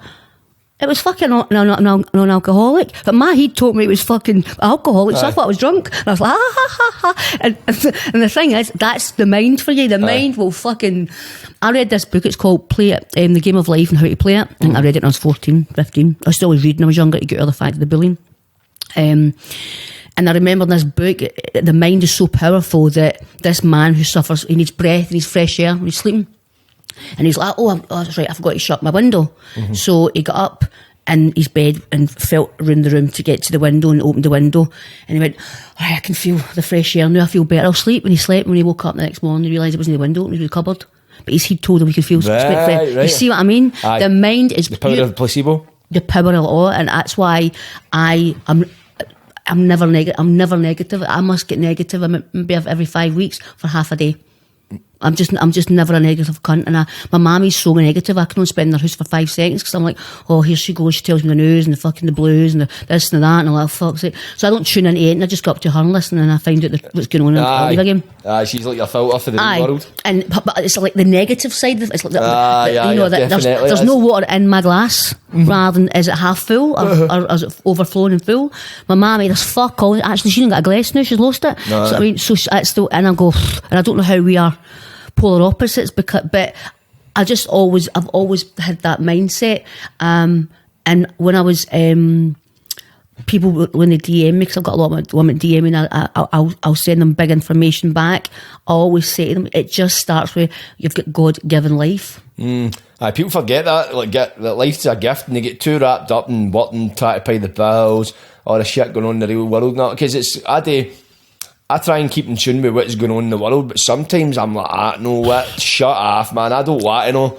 Because sometimes it's draining, and it's fucking it's draining. When's the last time you cut the news and you seen a fucking good story? Good news. It's all meant to be fucking to make you shit. Totally is. The world's falling to fuck. Factor. Is it? It's totally is. And it's like, oh, who's going to save us? I need saved because I can't do nothing for myself. Oh, politicians, give all your fucking money and we'll save it. So I can't control any of that. No. The only thing I can control is my bubble in my life. No. So I'm not going to let that affect my bubble in my life because it's not a long life and there's nothing I can do about that. I can listen, I can maybe learn something, I could talk about it at the pub, whatever, and have an opinion, but I can't even change any of that. Do you know what I mean? So I'm not saying, I can't change it, I can't control it, so I just watch it, so I'm deaf, dumb and blind to it. I don't mean it like that, but I just mean sometimes it really it does affect you because inflation and all that, right? But I'm just meaning like you're still going to go to bed tonight, you're still going to put your heating on, you're still going to go and buy milk, you're still going to go out for a pint. I don't know about you, but you know what I mean? People are still going to go and do their rhythm effects, their recycle they've always done. They might make some changes in their life, but it's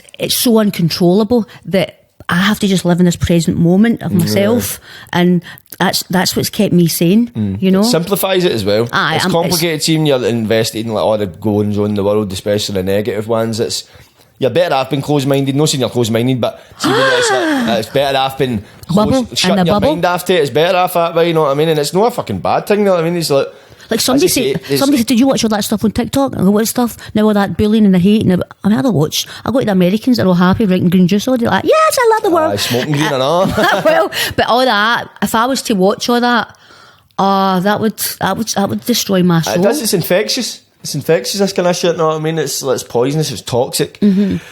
And it's too easy to get wrapped up in it, especially if you're having a shite day and rather than going like, am I responsible for this, or is it because this cunt? You're watching it. Aye, but that's the thing, it's like it's easier to go, nah, it's all the cunts in Parliament, it's this and that, that's the reason why I'm fucking raging. It's easier. You can blame everybody. Aye, but if you blame everybody, you're going to keep blaming everybody because it's never going to solve nothing. It's never going to solve. But if you take a bit of responsibility and, like you say yourself, look into yourself, what can you control, and then that's when you notice life starts to begin. Nah, totally. But as long as you know it's like your own wee thing. I mean, like anybody negative, I just try and get out of there. I just try and get away as soon as. And I know it's hard not to be negative. I get that. But it's also there's also so many things. Like me and you just sitting here gabbing away, a lot of nonsense. Pleasant Sunday, whatever. That's a wee privilege, really. Do you know what I'm talking about? That you can meet somebody on there you've never met in your puff. You watch their wee bits and bobs, and then you come to meet them because you feel some sort of like, I didn't feel as if I was coming to a stranger's house because I've been watching the videos today for like the people that follow you and say to you, I feel as if I know you. You know, so I was like, I can't know this cunt, but I don't know where he lives. But you do know. Don't tell any cunt. But I think that's a beautiful thing from, say, you know, all the things you watch rather than you're a cow, all this hatred. So I just try and take the beauty out of things. Definitely. That's the best way to be, you know what I mean? Because it brings positivity into life, it brings good energy. And obviously if you're being negative, there's no happy, positive people being negative. That's the thing. So it's all coming from within. So somebody's being negatives because deep down they're feeling like a bag of shite. But I don't think they get that. No, they don't. I don't think they don't get, because I remember when I was reading all that stuff, it was all written, they were like, oh, she thinks we're jealous of her, and she thinks like we are unhappy, huh? And I'm like, she's like a train wreck, and I'm like, wow, you know, that is what it is. Because if you're a happy person, you always want other people to be happy and do the best that they possibly can be. And if you hear something bad about them, you're like, oh, that's sad. Because I've got compassion, I've got a heart, but these cunts are like, because it's like, I hope she dies of COVID. I hope our Maz dog's got rabies. I hope our Mad dies of COVID. And it's fucking, hope she has cancer. Cunts are vicious, and it's always the ones that it's like one follower, they've got no profile picture, no real name. It's always the same. And it's like some of them as well, they comment and they're like, mate, like, you wouldn't be so brave like, in person, or even if you had a profile picture, and they can't seem to grasp it. Like, what as if you're saying I'm the shite bag. Like, you're the biggest shite bag ever. Do you ever know though? Have you ever been anywhere where you're like, right? People come up to you and they know who you're on the phone. You go, oh, it's you, right? Does that happen to you? Aye, right. So have you ever been anywhere that you know people know who you are but don't like you and you sense it for them? That happens to me all the time. I've never sensed that. I always see the ones that come up to me and say alright, nah, I'm wondering to myself, I wonder what one of you are the trolls, because I'd guarantee you some of the trolls are the ones that come up to you and say alright, no, but they're trying to slag you online. Right, okay. I know what but you you probably, obviously you've got a lot more. I've not been trolled to the degree you have. I've not had people not getting any kind of ideas. I've not people trying to like fucking message people I'm involved with. I've had quite diluted trolling to the point where the odd DM, very few and far between, mainly comments. I got it at the worst on TikTok when I was slagging them back, so I was engaging them. Right. But it was, I've had the odd go kill yourself and all that kind of shit. But mainly it's just cunts to start to slag you. So it's no, I don't see it as really trolling. I don't feel, it's no as if, I take it as banter. I can't believe you get trolled. I find that so, because you're so, because all the things you talk about, you know, about your past, what you've been through, what you've done, how you've got to another place, and you're very open about these things. And these are things like even me talking about me taking the tablets, going to sleep. I've never spoke about that till Mary had asked me, right? But I never went into detail there, like this with my auntie and all that, right? But it would be something that I would never ever speak about before, because it gives a troll something go, she takes tablets at night, you know, like that, right? But so I find it, because you're very open, I would think. I know you're saying that you're not as open as you used to be. Oh no, a lot of people say I do wear my heart on my sleeve at times, but it's just, I just say it how it is. I do, and sometimes it's been a fault most of my life, because I do say how it is at times. But does that not help you? But I would. I say it so helps me. I don't date consciously. I just do it. It's just, as they say, be yourself. It's like I don't realise I do it, but because it's a lot of my shit. I did get trolled a lot just for like the back of like TikTok. I was replying back with the videos and slagging cunts individually, so that I was asking for it. To a degree, so that's when I was getting heavy troll. But you'll get trolls no matter what you do. You can fucking go to doors selling fucking Girl Scout cookies and cunts will troll you for it. That's why I say, people, listen, fuck's sake, you know, the more trolls you've got, the better you're doing. I had to get that in there. Because I'm a talker. I was going to start talking. Well, actually, my pal did tell me that. She went, your algorithms will go fucking right through the roof and you start getting trolled.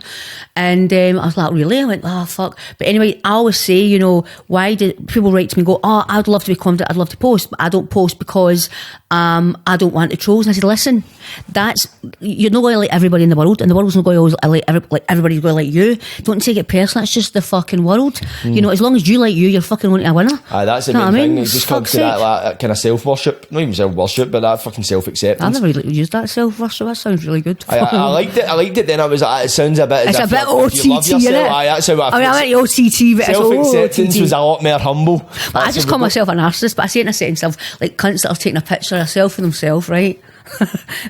Putting a fucking filter on it, sticking it somewhere and going, do you like me? It's like, why they need to be loved, why they need to be liked, how many likes have I got, why would I take a picture of myself? Right, like, I mean, on my Instagram, it's just me. It's no what's and all.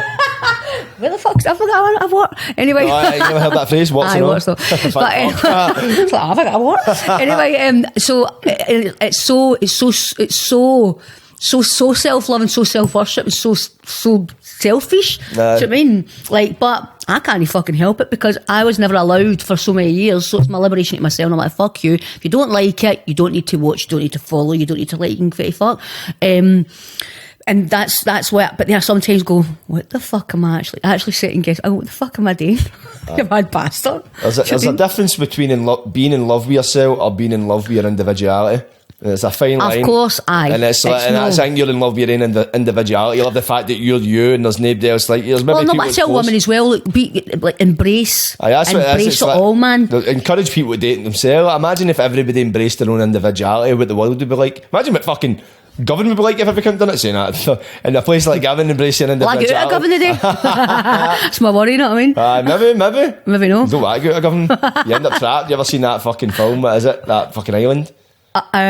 No, Shutter Island. Shutter Island. This is like Shutter Island. I've just went to Duheed. I'm actually a fucking patient. The doctor's in the next room, know what I mean? No, what it is with you've never had any cunt on your fucking podcast that's probably talked as much as me. You've not got a word in. You're like, we're only at the 1 minute hour 50 mark. There's a few people that have overtaken you. How dare they, the cunts? I know, fucking rats, man. You need to set a new record today. But that's probably because, let's do 10 hours on that phone call. It's because of the fact that, you're probably engaged. Of course. I'm not a question and answer type of guy, because obviously I'm in love with my own individuality, so I like to talk and I like to get my wee points of wisdom across. Because I was like, Mary, when we shut off, I went, Mary, it was even better when we shut off, you bastard.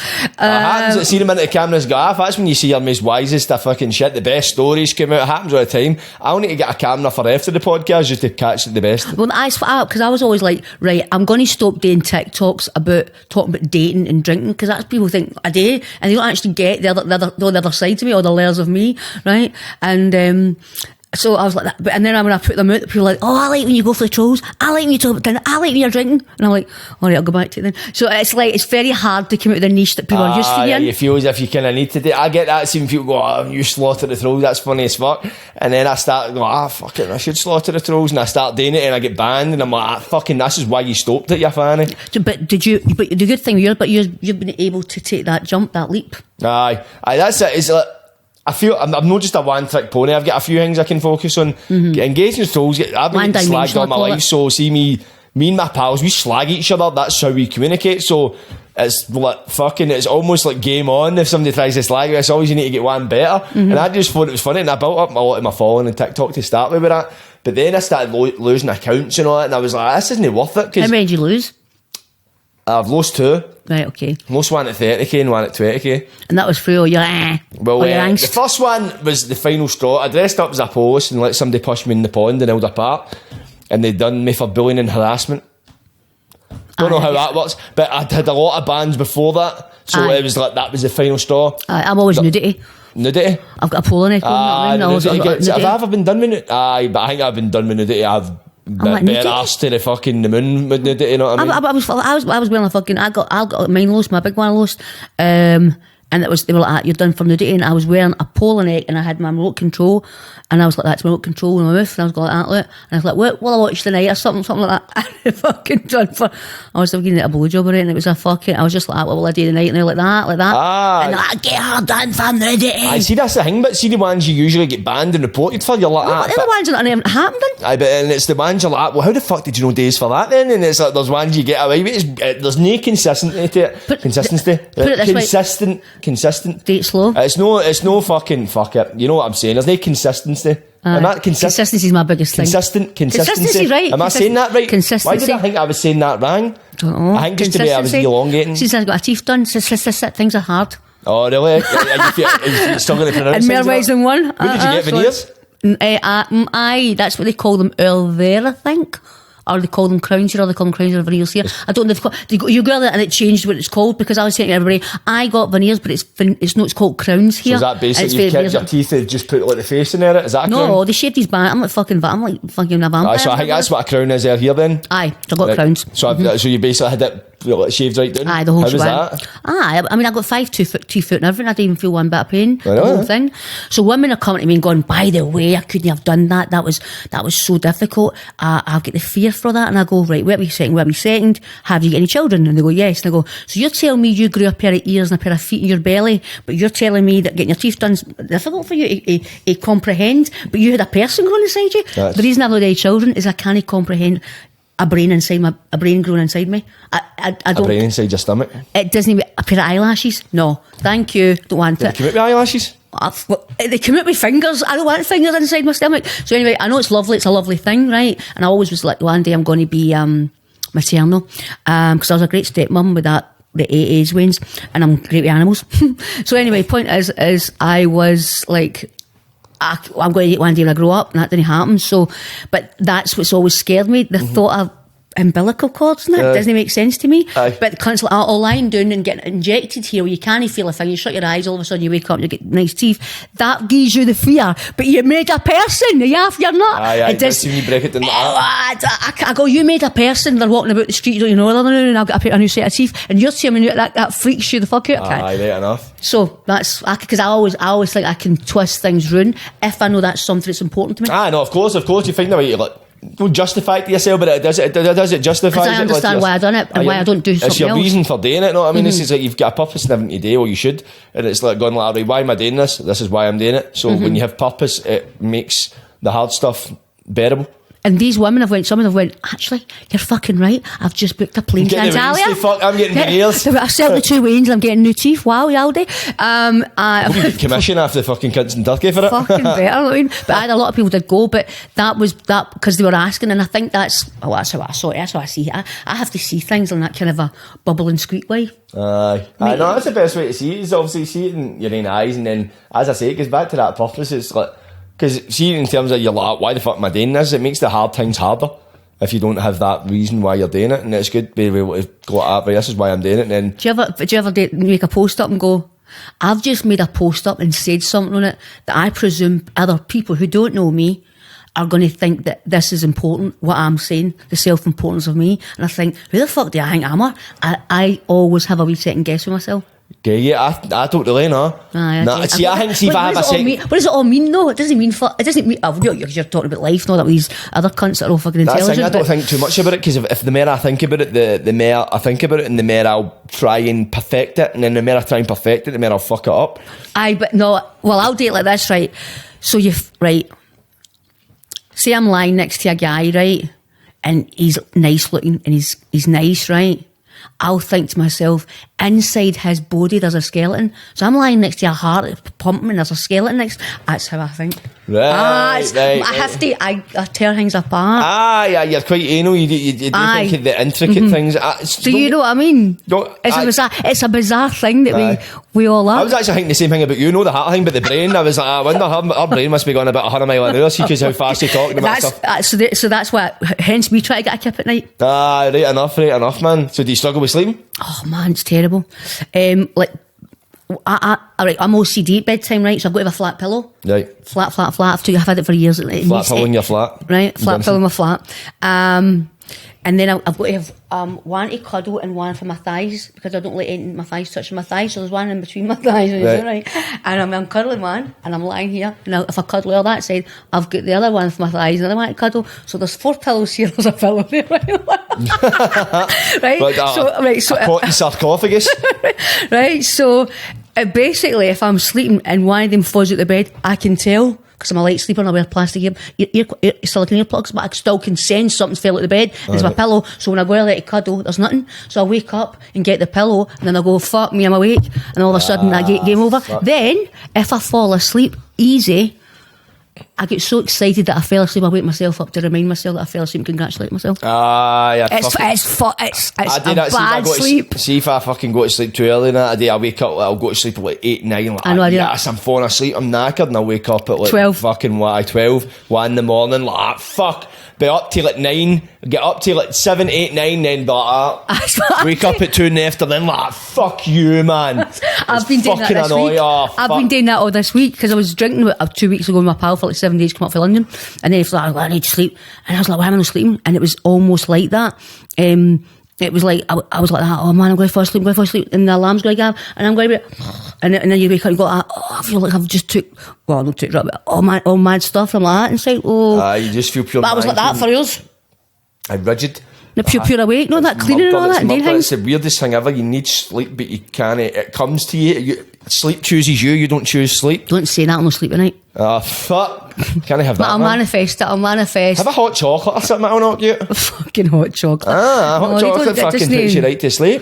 No, because I'll see all that. See, somebody said to me, count sheep, and I went, but the sheep don't want to jump over the fence. They want to go in it and come back out again. They went, what? I said, my brain. I said, I'm fucking I have dreams in like blockbuster movies. It's not just like, oh, what'd you dream? I dreamt of cheese and then I had a cup of tea in it. I went, mate, I was a vampire, I had wings, I went through fucking cunt suicides, and then I picked them up. We were angels, I went to the fucking sun and back. They're like, what? I went, and I was only my blockbuster 2 movie and my next dream. The sequel and all that. Fuck, aye. Tell you what I do sometimes if I can't get to sleep. See, I go into YouTube and I put on rain sounds, and I'll just play the rain. I'll just. But I'm darkness, quietness, don't breathe. Yeah, not a sound. Not a sound. What if you breathe, go meditate like?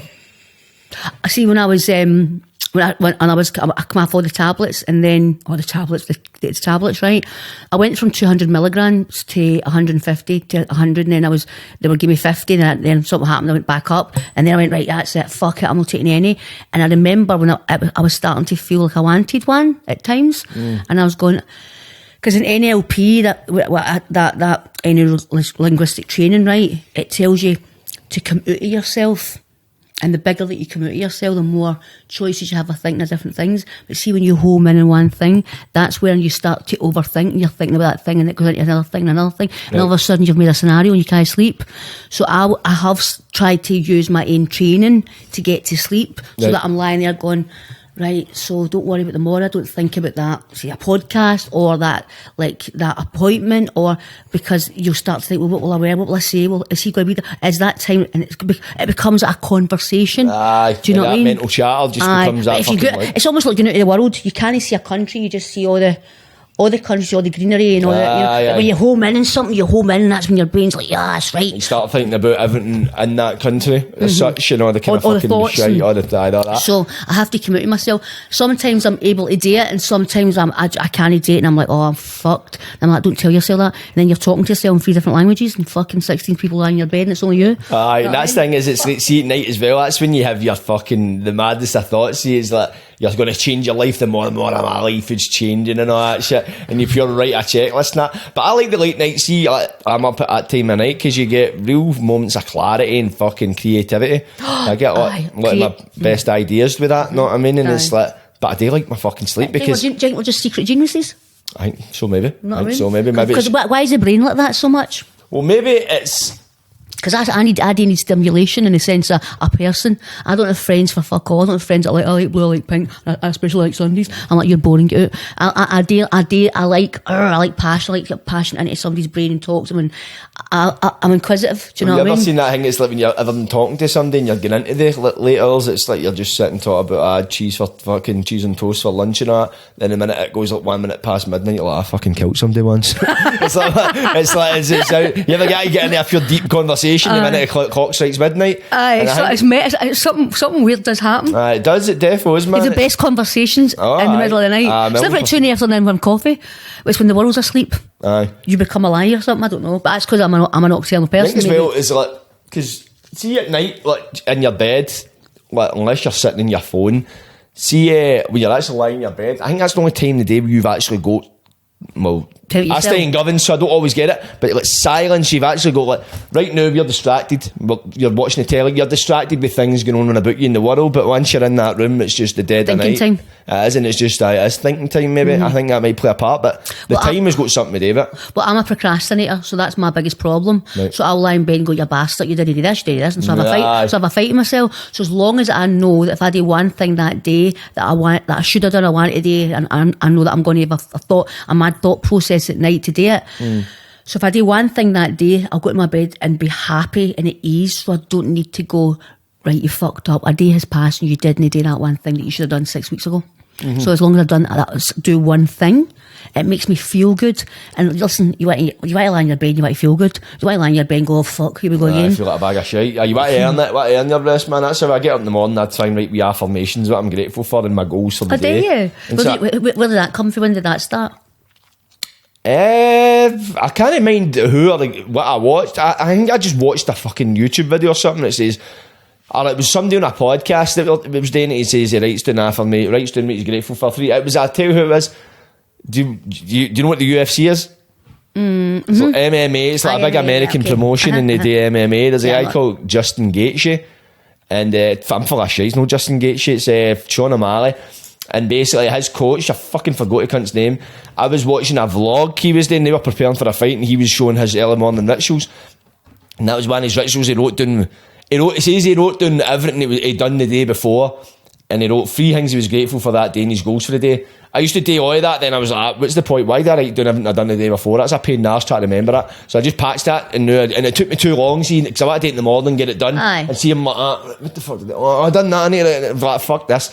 3 things I'm grateful for, and then it kind of, and you're meant to do that. If you do that every day, it helps bring gratitude into your life. And the goals can be as simple as go to the gym, fucking go to work and do your shift. Make your bed. Make your bed, and then it's like, see, once you tick them out and you go back, you're like, I've had a productive day. But I always try to at least get some productivity. There's never a day that goes by that I don't have something kind of productivity on my schedule. Not saying I always get them done, but I always make a point of, see if I write it down, I'm more likely to do it.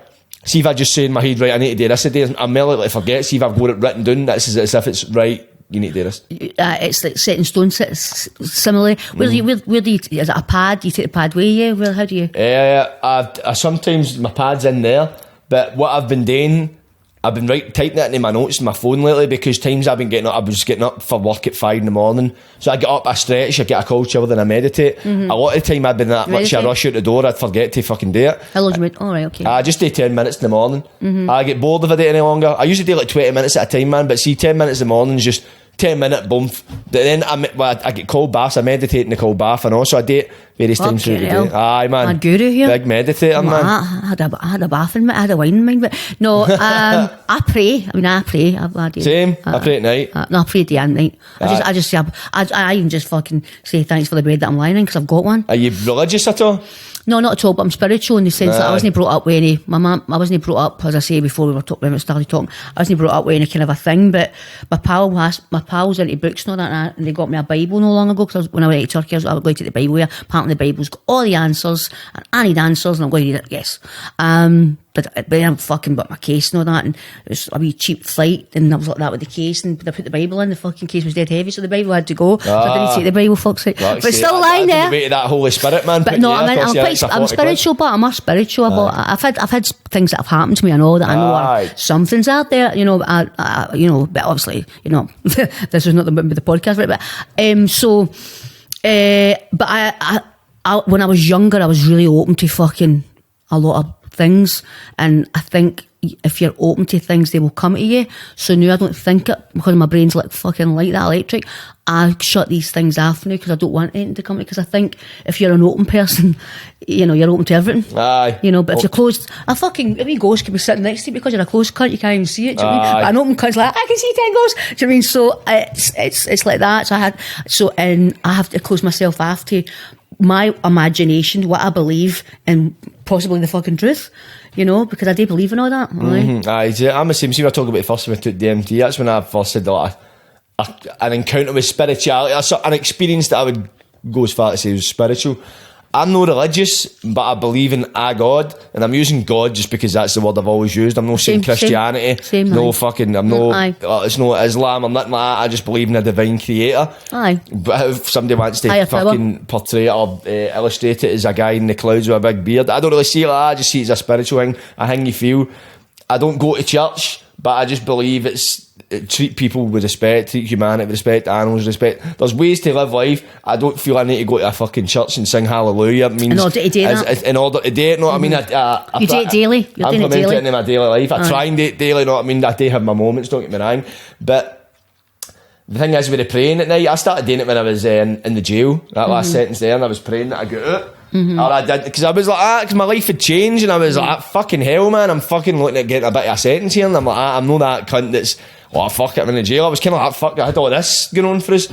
I started doing it, and my man ended up in hospital and all that, so I had a lot of shit in my mind, and I just didn't know where to look. I just didn't know. I was hopeless, and at a point where I've got no control over these circumstances, so I chose to believe in something greater than me, and I ended up getting a result of court. My ma, she ended up getting out of hospital, getting back to fighting fit, so I was kind of like, right, that could be coincidental, but I'm not going to sit and go, alright, everything's right sound now, see you later. I'm going to be like, I'm going to keep to it, and I just do it, and I don't do it just for myself, I do it for other people and that kind of stuff, when I'm in bed at night and that, and plus if I'm wanting something to be the better version of myself, and I do believe in it, and since I've been doing it, everything I've asked first came to me. No, maybe everything in the way I've asked for it, but I do believe it's connected, and whether people think I'm just thinking into existence of law of attraction, I'm just subconsciously I'm attracting that because I'm going looking for it without realising, or I'm engaging with a higher power. Who fucking knows? I just know it works for me, and it feels right doing it, so I'm just going to keep doing it. 100%. All that tells me there is that you had faith. And faith helped you. And see, the faith, if I get the faith in something greater than me, if I get the faith in myself and I just don't realise it, am I talking to myself when I'm praying at night, or am I talking to somebody else? It doesn't matter. It doesn't matter. They're questions you don't need to ask. It's working for you. That's exactly. That's the questions I don't really need to ask. Because you thought this was going to happen, and then obviously the outcome was your mum got to the hospital, and so did you. You get an early, or you didn't get the long stretch you're looking for. So because your faith. Yeah, and I didn't want to be like one of the man's, alright, I've got what I wanted, see you later kind of thing. If I was truly engaging with something greater than me. But I believe in it, man. So we've all got my beliefs. So I don't even know where mine came from. My aunties, my family when I was younger used to go, Amanda's dead lucky. You'd find the river and come out with a fucking salmon and a gold, a fur coat, whatever it's called. Salmon and a Rolex. And they'd be like, you're just lucky. And I don't see that as luck. I see it as I've got faith, you know. So any situation or circumstance that I'm under, I don't really worry about it because I know because I've got faith it's going to work out. I've got faith in it working out. And maybe like you were saying, is it because of God? Is it because I manifest it? Is it because I'm talking to myself? I don't know, but all I know is that that's my healing help for me. You know, and I think that's why I'm always happy, but I'm just I don't really care about being negative about other people because I'm happy in my wee life and I'm blessed really. Do you know what I mean? I'm blessed that I could afford to get a taxi to come here to meet a stranger and have chat about life that other people are going to relate to. These are blessings. And anybody that doesn't see it like that, that's all right. But I know what I see in that. Do you know what I mean? And I feel privileged that you'd asked me to come along and chat away because I think that's well, you know, people that don't really know me don't really know this side of me because obviously I'm no. Well, still me, you know what I mean? Your podcast does reveal like a kind of inner personality. It's like you kind of... you can take a video and decide whether to put it on Instagram and that kind of stuff. When we're having a conversation, obviously you can have an idea of what you're going to say, but you can't really prepare it. You can't have a few takes at it. It's like... Exactly. Nobody maybe knows I pray at night or I'm into God. But the thing is, see things like that, people are scared to talk about things like that because they're such a subject, you know, like religion, money. These are all subjects. People go, politics. People always go, what do you think? You're allowed to have a... And I'm like, well, this is just my opinion. This is how I feel, you know. And I don't think...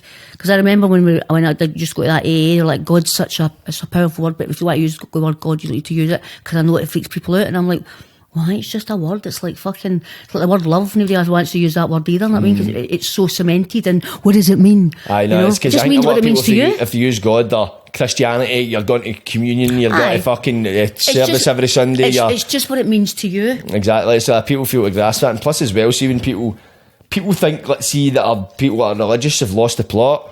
They think if like you start talking about God, you fucking popped it. Cunts are going to think I'm nuts. But it's not the case. It's like mental health as well. Or poor mental health, should I say. Everybody suffers for poor mental health or has suffered and at some point in their life can and will or has and will. Yeah. That's a fact of the matter. It doesn't matter about culture, creed, even if you're a bit fucking species here, you can suffer for poor mental health. But people are scared to talk about it. It's almost as if we all know everybody suffers for it, but we don't want to talk about it. And it's like, well, there's this kind of fear of talking about it, and it's strange, man. It's like you talking about fucking go to your bed at night. We all go to our bed at night, or we all go to sleep somewhere, but it's like, no, don't talk about go to sleep. Think how bizarre that would sound. But yeah, it's ingrained as a part of your life. There's no escaping it. Well, you can choose to go and lie in a bed. You can't choose to have fucking poor mental health or have mental health. Mental health's a thing you go. That is a problem. I mean, for some people, like, oh, I can't wait to get my bed tonight. They go to their bed and they're like that, right? Magical for them. Good luck to them. But for some people, it's a fear. It's sometimes it's a fear for me to actually go to my bed. I'll do everything I can. I think that's why last summer I was going out, I go to nightclubs, not with my pals, and I was tired, I was knackered, but I just didn't want to go home to myself, and didn't want to go home to myself in my bed, to my bed, because that was over. It was like an over feeling. I was like, wow, I need shot here. That's terrible. That's like me when I end up in the Charlie. I was just on the wine. I'll say, no, that's me. I can't have lit face, because it's almost getting back again. You need to face the TV good shit going on. Like, if I use it as like if I go home for a night out after taking gear, if I go home, that means I need to face the come down, I need to face the depression. To face you. I need to face all of that, but if I just don't stop, I don't need to deal with it now. And it's always about that short-term pleasure. I use the word pleasure loosely because it's fuck all a pleasure and you're staying on it for days, but eventually it's all about the self. It's giving back and confronting like that fuck. It's alright when you're amongst people, you're in that energy, but once you go back, you're dealing, see if you've got shit up in your mind, you're having to deal with that. It's because you took it possibly to leave a situation, to numb a situation, to get high from the low or the flatness you're living on. So when that goes away, you're going to go back to that place. So that's why you know, just take it when you're happy. Make sure you're saying when you're in a good place. So that when you come back to your happy place when it's fucking left. I'll be happy after I take it, just so I can be it. See, I've never ever I've never took it, but I always say I'll take it before I die. But then how would I know when I'm going to die? But it's just. What happens if you take it just before you die? You take it and draps it. Well, fuck's sake! I mean, I got a tarot reading, right? I'm writing all that and all, and they said to me my mammy was going to outlive me, right? And my mammy was going to die at 89, right? And my mammy, I know what you're a story, and you're fucking, you know, my ma's 71 the new, so I'm thinking, right, so is this how long I've got to live my life? I better get on it then pronto. That's it. And then you get your watch like, right, it's your 90th birthday soon. What the fuck's happening here, mate? Where's that tarot card? The tarot card here's fucked off every cunt's money. Fucking unbelievable. Do you think that if you could ask somebody, right, like, when I'm going to die of, would you want to know, or would you never want to know? I wouldn't want to know what I was doing tomorrow if somebody if they could tell me. I just genuinely don't. That's the beauty of life, is the mystery of it. It's like if you knew if your life was predetermined, what do you think you would do with that information? Because what are you going to do? Because it's like, if you had to think, let's say if I talk with this podcast, if I find out this is going to be a failure, well, how would I chuck it to now? How would you know? And what if I think it's going to be a success? What concedes of a failure here? Did you tell us? Think it this way, right? I want this to be as successful as it can, right? Right. But I don't know that unless I know I need to put in the work to make that happen. So say in 5 year time, this is going to be the biggest podcast in Scotland. I might be like, well, this has got to be the biggest podcast in Scotland anyway, so I don't need to fuck. Right. It's already predetermined. So but if I find out this podcast stops operating in 5 years, and I go, well, I may as well just focus on something else. This is going nowhere. But if I don't know, can't you just enjoy it for what it is? Does it need to be? But that's if I knew. Right, okay. That's what I'm saying. If somebody told me, then it's like if I've got that in my head, right, 5 I'm counting. The fact that I don't know, this could go either way. That powers it gives me the power.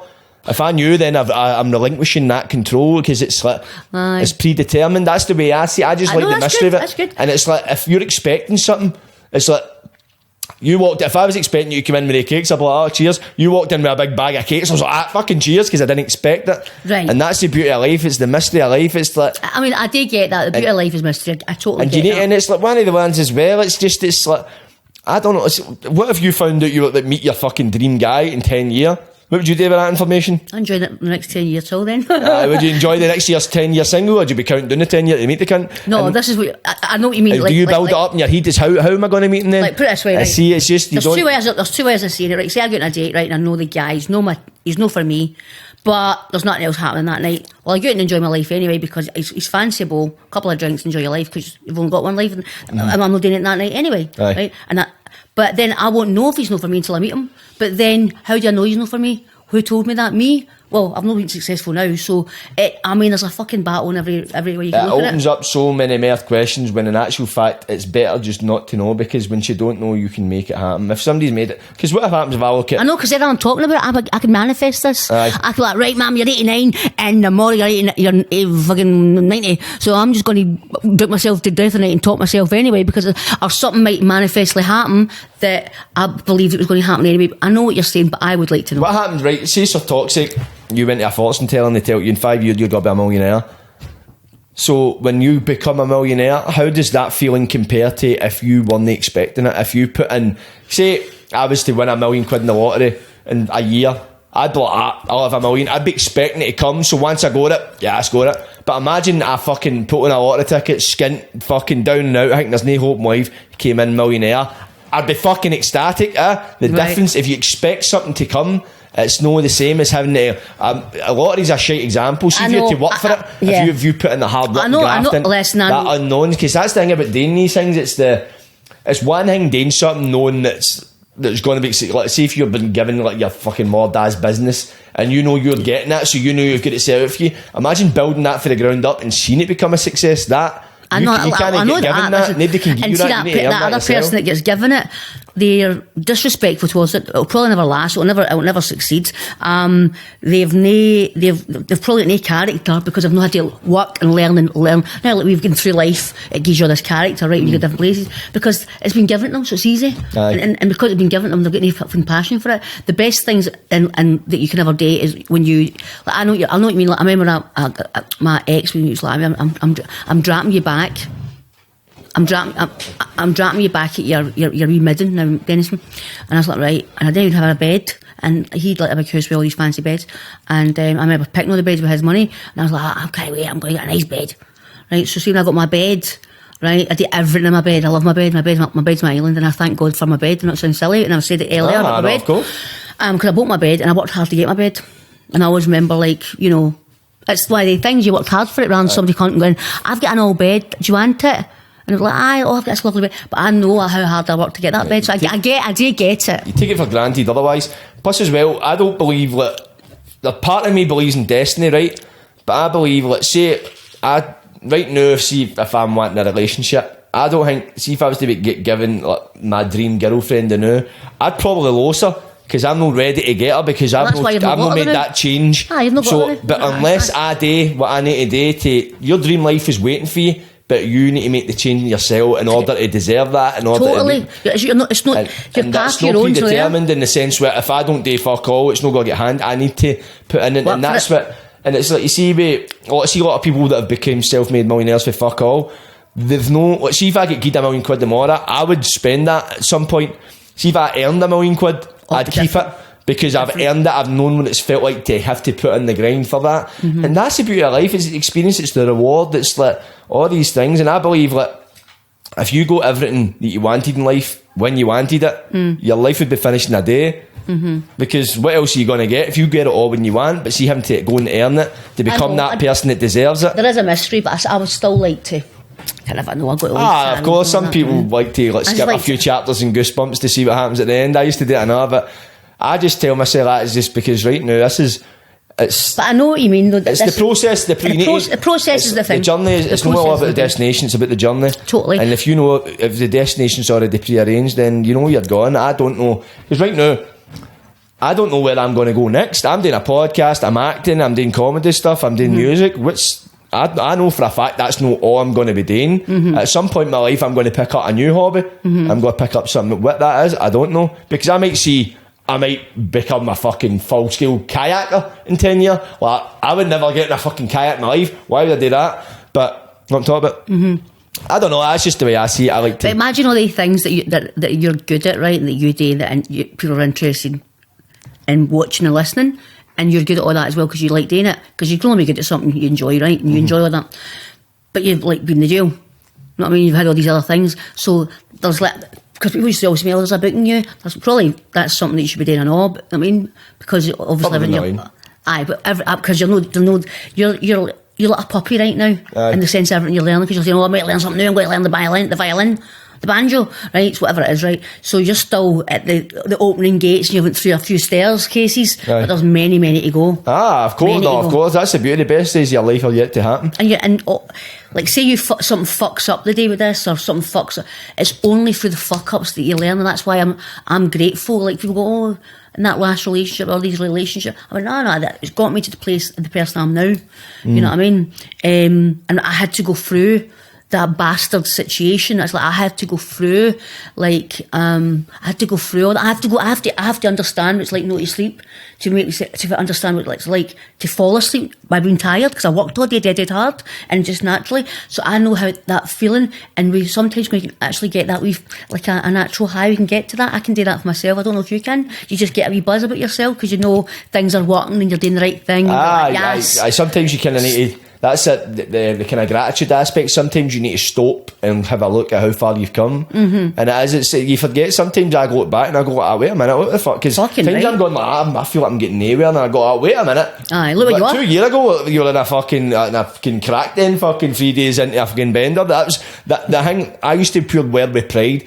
In fact, I could go out for like 4 days in the trot without any sleep and go home on the Monday, you know, like from Friday to Monday. I thought I was a legend for that. Now I'm like, what the fuck? You know what I mean? It's like just. But you've came full circle for that. Of course, it made me who I'm another day, and I used that experience and I used that to kind of guide me and that kind of stuff. But I look at it like my wee studio I've got. It's not the fucking most glamorous, but look, I've got this. This is mine. You done this yourself? Exactly. It's like my wee flat. It's like a wee hovel. But I remember when I first got back to it, I had to stay with my mammy for a couple of months. And I went back to it and I had nothing. And it's no what maybe other people have got, but it's mine, and it's comfortable for me. Yeah. And it makes me happy, and everything works. Do you know what I'm talking about? So it's been great for, and I've lived in big fancy houses and I've went to fancy places, and they paid for me. I was sitting there like fucking, okay, you know what I mean? But knew that I've had to work and buy that wee set of fucking pots and pans. It's my pot. So I remember years when somebody used to say to me, you know, because when I first moved to London, I wanted to be a singer. Right, and because I used to write poems, and I used to turn them into songs. Did you? But it was to be a writer, right? Because I'm good with words. I was good with words, right? Well, I'm good with words, but you know, when I was younger, I was like, words.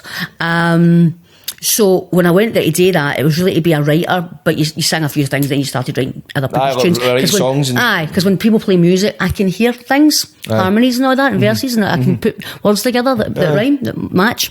And I always came from a place of like my mum and daddy splitting up, and fucking, you know, like seeing abuse in the house and fucking all sorts. So getting kept out of school for it, so you're getting your free education's getting fucked because your mum get battered, she's got a black eye, and all you having to watch all that shit, right? So then you're getting to school, and you have to lie to the teacher, so you learn how to manipulate and lie, you're only a child. So all this happens, right? So when I first went down there, that's what I'm doing there for.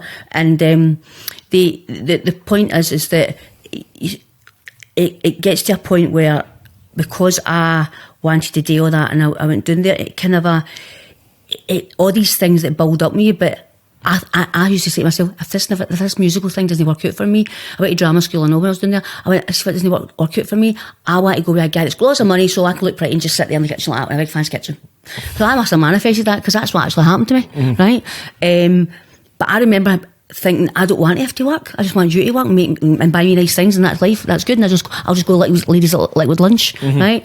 And I've never been happier now to work for my own money and take a mammy out or my pals and get them a drink than a guy that I didn't know that, and they couldn't have told me that because I was a lazy cunt that just wanted to live off somebody's laurels. But now that I've had to go through all this full circle, and now I'm proud of myself, and I look back and go, what the fuck was all that about? So you know what I mean, you're just like, what the fuck? If you don't look back and think what the fuck was that all about, then you still get a bit of changing to do. You're still, and so now I know, I'm like, I now know I'm on my right path for me. It feels it's one of the things, you can't put a name to it, you can't put any one circumstance to it, you just know deep down, this is what I'm meant to be doing. That's how I feel with all this kind of stuff, podcast and that. It's like, I don't know, I pray it does very well, and I'm going to do my best to make that happen, and I believe it will. I do believe it will, I don't doubt it, but the fact that it's just, I know deep down this is what I should be doing because it feels right. I've done in the past, you know deep down your soul, that's what matters. You know what I mean? Aye,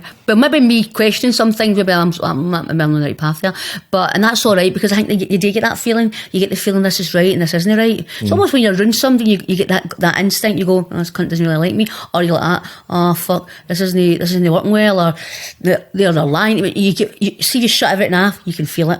No. The energy doesn't lie to you. Do you know what I mean? It does not at all. And I know that myself, but I'm a bit of a wee actress that way. I'm like, I hope they can't tell. I can't stand the cunt. And I'm like, my energy, like, they can tell. Because everybody can fucking tell. But energy's pure. I'm sure into all the energy. But the thing is, like, everything you're going through now is all creative. And nowadays, because of COVID, I think, and because of everything that happened with watching social media, sitting in the house and having podcasts and fucking YouTube and TikTok, this was our life. We didn't have anything else, and that's why all this came about, right? And people are realising how creative they are, right? So, but I was like this when I was fucking 4, come from Denniston, non-sleeper. They two are fucking arguing with each other. I was like, all I want to do is write poems, but I'm from Denniston and I can't spell. So I was always like, I'm going to move to London where all the creative cunts are. Just make it, I'm for a fancy family. Because you can move. I fucking, honestly, I have moved to Denniston, right? I've moved out of Denniston so many times, and I'm like, there's an old Scarface movie, or an old one of them old movies with Al Pacino, where he goes, they take me out and they bring me back in. There's an old when I thought it was their day pulling me back in. That's what it's like in Denniston for me. That's all I hear when I'm in Denniston, right? I'm like, fucking Denniston, don't just rang with you cunt. But obviously, I'm near my mammy now, right? And I've not been with my mammy as an adult up until the past 3 years since I've been living with her, near her, 3 doors away. No, because I moved away. And you've been a bit. Well, I moved away, and then I come back to London, and then I moved to America, because my ex moved to America, so I moved there. Oh, you here there, fucking a couple of decades, not even lived my life. And then I moved to Istanbul, and then Then I moved to Newton Mearns and hardly ever saw because I don't know how to drive. So I've never really... She's no been in, but the fucking cunt's like, every 2 minutes, would you go to shut off my fags? I'm moving away. Careful what you wish for, innit? It's fucking terrible. She'd be like, where are you? Because I remember I was like, no matter where I've been in the world, wherever I'm on the streets or whatever, she's like, can you bring my fags back? I went, Mammy, you've got 2 boys that still live with you. I said, I'm not coming back for 3 days and you're asking me to get your fags for Istanbul. I said, fuck's sake, the boys are living in the next room to you. She's wanting a wee budget fag, isn't she? Fucking unbelievable, honestly. But I feel, it does make me feel good to do stuff for her. Definitely. Because I don't have the kids or like an animal or pet, so it's like that thing that you, and I've always, my mum is quite shy, she's quite prudish. Aye. Like, I think, like, even if somebody's winching on the tail, she's like, oh, come that after like that. And I'm like, look, get in there, John, get in there. Right, and she's like, you're like a man. And so I'm like my mummy's mammy, because I'm confident my mummy's quite shy. Aye. So it's always been like that. Do you know what I mean? Right, I see, kind of, as it goes back to that kind of polar opposites, obviously she's negative or positive. Even as a Wayne's, but even as a Wayne, do you know what I mean? She'd be sitting greeting her boyfriend or something like that, my stepdad, she'd been together for 20 years, and I'd be like, well, it's your fucking fault, innit? Because I didn't drink till I was older. I was like, you get drunk, you get me the and she'd be like, alright, so say yes when I'm right, and she goes, so that's why I went into life coaching as well, because I always knew I always had a thing to help people feel better, and I thought I want to get a name on it rather than just saying, oh, I'm good at it. I've got a name on it, you know what I mean? What's the name? Well, the NLP, I'm the NLP trained. What I mean is, before that, I was always, it's a natural thing for me to make. Something deep down, but you didn't have like an official name, a title to kind of put on it to like say. you saying this feels right for you. It feels right for me when I think that's why I'm a replier to people, and it gives me anxiety when I don't reply, because I feel it's like I'm. Is this the right word? I'm a bit of a giver. Aye. Do you know what I mean? I like to give, and that's where I get my satisfaction for. Like, I'm not a taker that way. That's why on social media, on the platforms, they call me a scrounger, and I'm like, I mean, I'm like the fucking tip queen to any taxi driver and anybody that does anything for me. I'm like, and I give all my stuff away. And that's the least thing you'd have called me. You brought a big bag of goodies up for me, man. See what I mean? I feel terrible you kicked that to you. I wish you drank it, man. And she brought the tea bags as well. By the way, I brought him some goodies. I didn't get offered one. The bag's right there. I'm only kidding. No, because I've offered you one. I didn't eat off of myself one. I can't eat. On the podcast, if I eat sugar, I'll end up crashing. Oh no, I thought you meant I can't eat. I was like, oh no, I can't eat. I don't like to eat carbs or like sugar in it during a podcast. I just had a pure crash and a heavy brain fog. So that's my treat. I end up taking it too and start making that. So you could have bet them all, man. I could have just done a podcast myself. I know. So Amanda, what do you think? Well, really, what it is? I've got a few wigs you could have tried on that. I mean, you could have played both parts. Wigs, I know. I've seen your wigs. We should get the glasses. The wigs are behind you. Oh fuck! Where? I went a bit behind it. Yeah. Is this the room where it all happens? This is the room where it's all stashed. Is this the creative room? Nah, I do it all over the place. I do it all over the house. It's just this is the technically creative room. It's a studio, but this is just where I keep my shit. Just gives it a bit of colour and a bit of life. So see if you're making the videos up that you do make, and they're all like, "Hi, Johnny," all that. Right? Is that something that you've watched and then it's your interpretation, or does it just come to you? It's my fried imagination. I just think I mad shit. Fancy fried. I think I mad scenarios in my head. Let's see, I'll be in the shops and somebody will do something at a self-checkout, and I'll be like, that'd be funny if he just poured that milkshake in his head. For the example, that's not funny, but my imagination runs wild and I need to catch myself. So since my sketches, I've just started writing down the shit. I think I've always been like that. I had that mad mindset. You like to write stuff? I think that's a good thing. I'd love to be like that. The writing everything down type thing. It's sometimes I do. I'll write, if I write a sketch, I'll write it in script form, but I'm not as. I've kind of learned not to be as strict. And I used to be before that, I need to say this, like this, bang on, all that shit, and it was just too forced. Whereas now I've got a kind of wee skeleton script, and I've kind of learned that for acting and that kind of stuff, just writing what I'm trying to say and know how I'm trying to say it. Mm-hmm. I'm trying to be, how I'm trying to say it. Nah, it's what I'm trying to say, no, how I'm trying to say it. It's just, if something's funny, it's funny. So, no, I mean, that's just the way I do it. I just try not to think about it too much. The more you think about it, the more you fuck it. And it's just, see if it's the more natural it is, the better it is. So, that's what I mean. See, I plan things, I think they're funny. Aye. That's going to go viral. Woo! Right? Fucking 2 people liked it. Because I put too much emphasis and thought and tried to fix it. I'm better off I'm better off the cuff. Aye, that's what you realise. The stuff you don't think is got to do as well is the stuff that blows. Just off the cuff. I mean, I remember I had £1 million. It's because you're talking about £1 million.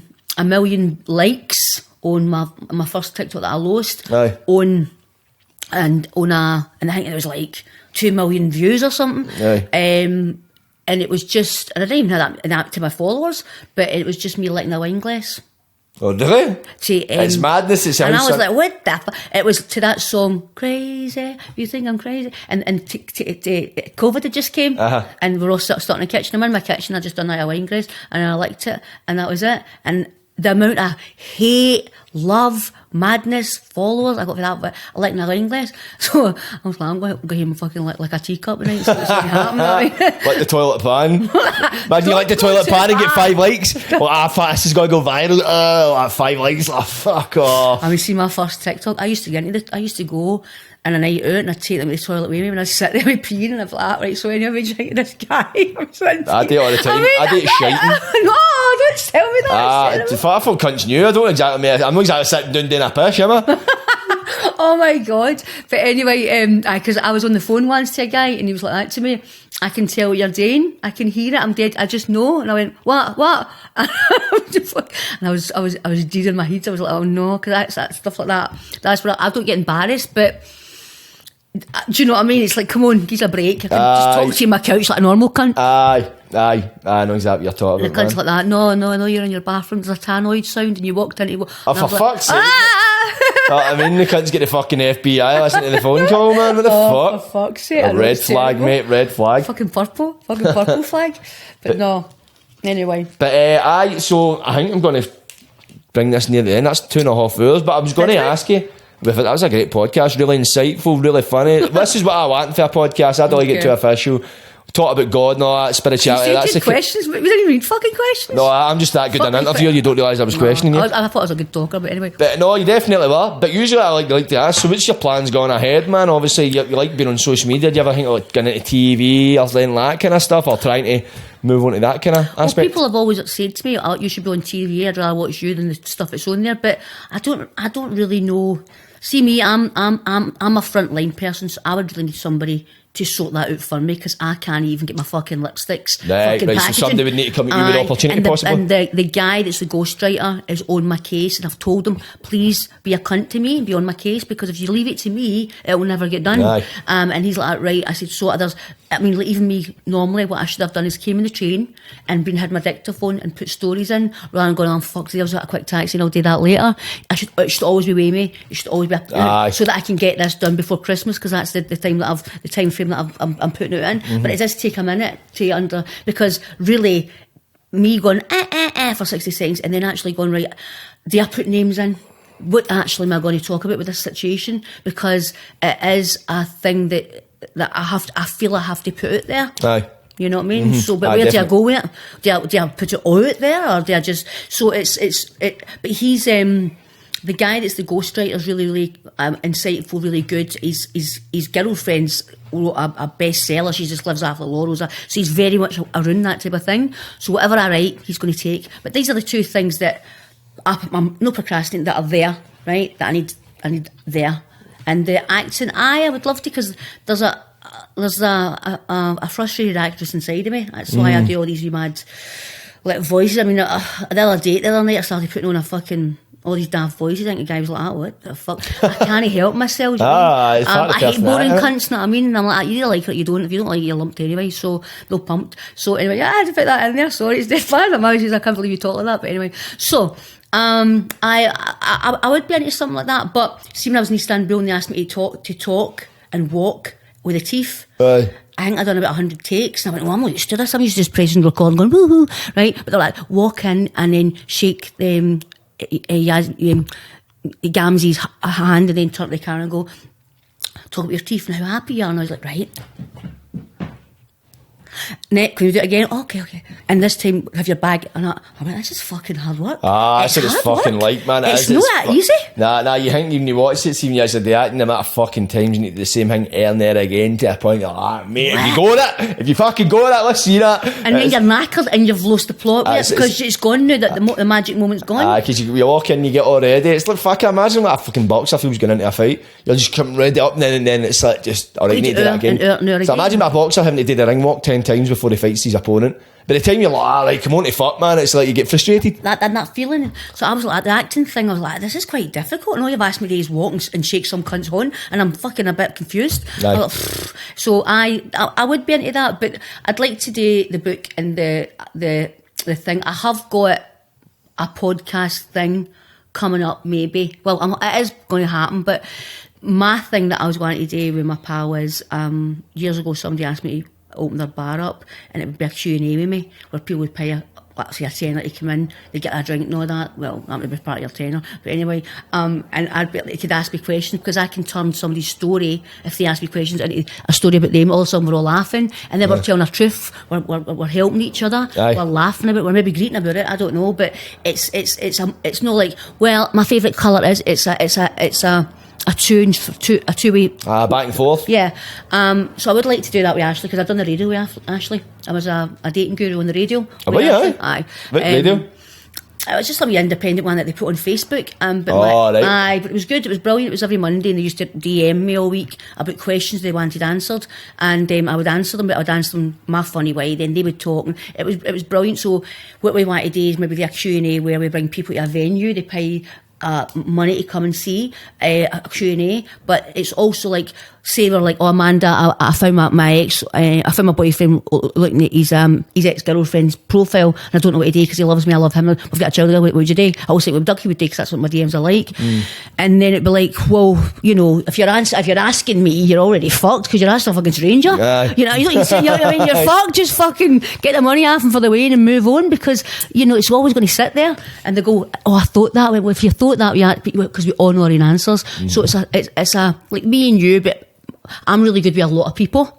I'm good with a lot of people. So I'm good with a people person. Aye. So I would love to do that, and I would love that to be the thing that I'm mostly well known for. I'm not trying to beat your situation. You fucking cunt, But at the end of the podcast, not the start, you cunt. No, it's more like a woman thing as well, because obviously I've been through a lot of relationships. I've lived a lot of places in the world. You know, I've been in a hospital, some cunt beat me up. I've tricked her. There's a lot of things that I might be relatable to different people. There's not enough females doing podcasts, I don't think, especially in Scotland. Like, there's guys fucking coming at your ass, but not many females, especially ones like yourself, like so open about your experiences, your circumstances, and plus as well, there's a lot of women that's like, they can't talk to Andy about what there's going on if they're in an abusive relationship, kind of stuff like that. They're sheltered, they're restricted and that kind of stuff. Obviously you're talking about being restricted. It's fucking more common than you think. And also women sometimes are not allowed. Sometimes women are not allowed to actually say how they feel and what they mean, because they're scared that society or men or people. No, shouldn't have done. Aye. And I'm like, because a lot is that you're on a date again. I mean, I am single, that's what you do when you're single, unless you want to be single and you like to lie in your house like a fucking dead zombie. But no, I want to get out there and enjoy myself, do you know what I mean? Because for years I was with dead zombies, hence I left all the cunts. So now I'm like, yeah, Joe and John and Harold, I mean, but they're like, wow, I wouldn't tell anybody. It looks like that's all you've, and I'm like, no, just because that's what I'm always doing, that's no my because that's maybe what I talk about, doesn't mean that's all I'm ever doing. Aye. Do you know what I mean? But I think people should be free, and especially women, to talk about all the things that they're going through, because I get DMs all day long that they believe are confidential to me, so I know that there are people out there and they are suffering, I suppose. You know, and I know that's why people follow me, because they said, I love you, you're confident, and you don't give a fuck. You know, and if we all didn't give a fuck, would we be happy people? You can tell it's authentic and genuine. Yeah, we'd all be happy if we didn't give a fuck. Aye, that's exactly it, man. So my advice is just don't give a fuck. Don't give a fuck. It's the only fucking give I've got, isn't it? Only one fuck to give and you're not getting it. And there's that guy that I like blast at for a 10-hour conversation. Fucking, you can get a fuck off. But aye, that's a good note to finish the podcast on. It's been a pleasure. Amanda, aka Dugheed. A pleasure having you, premeditated part. And do you want a shout out? Just myself, thank you for coming. Thank you for coming. No, thank you for asking me though. No, thanks for having you. It's been an inspirational chat, and I didn't realise I'd have as much in common as I thought. I know, that's why I turned up. Good stuff. But anyway, thank you for coming. Thank you. People, catches, that's the record for the podcast. You broke it. Like, subscribe, and don't get it. I fucking knew I'd break it, you know what I mean? Fucking hell. Fucking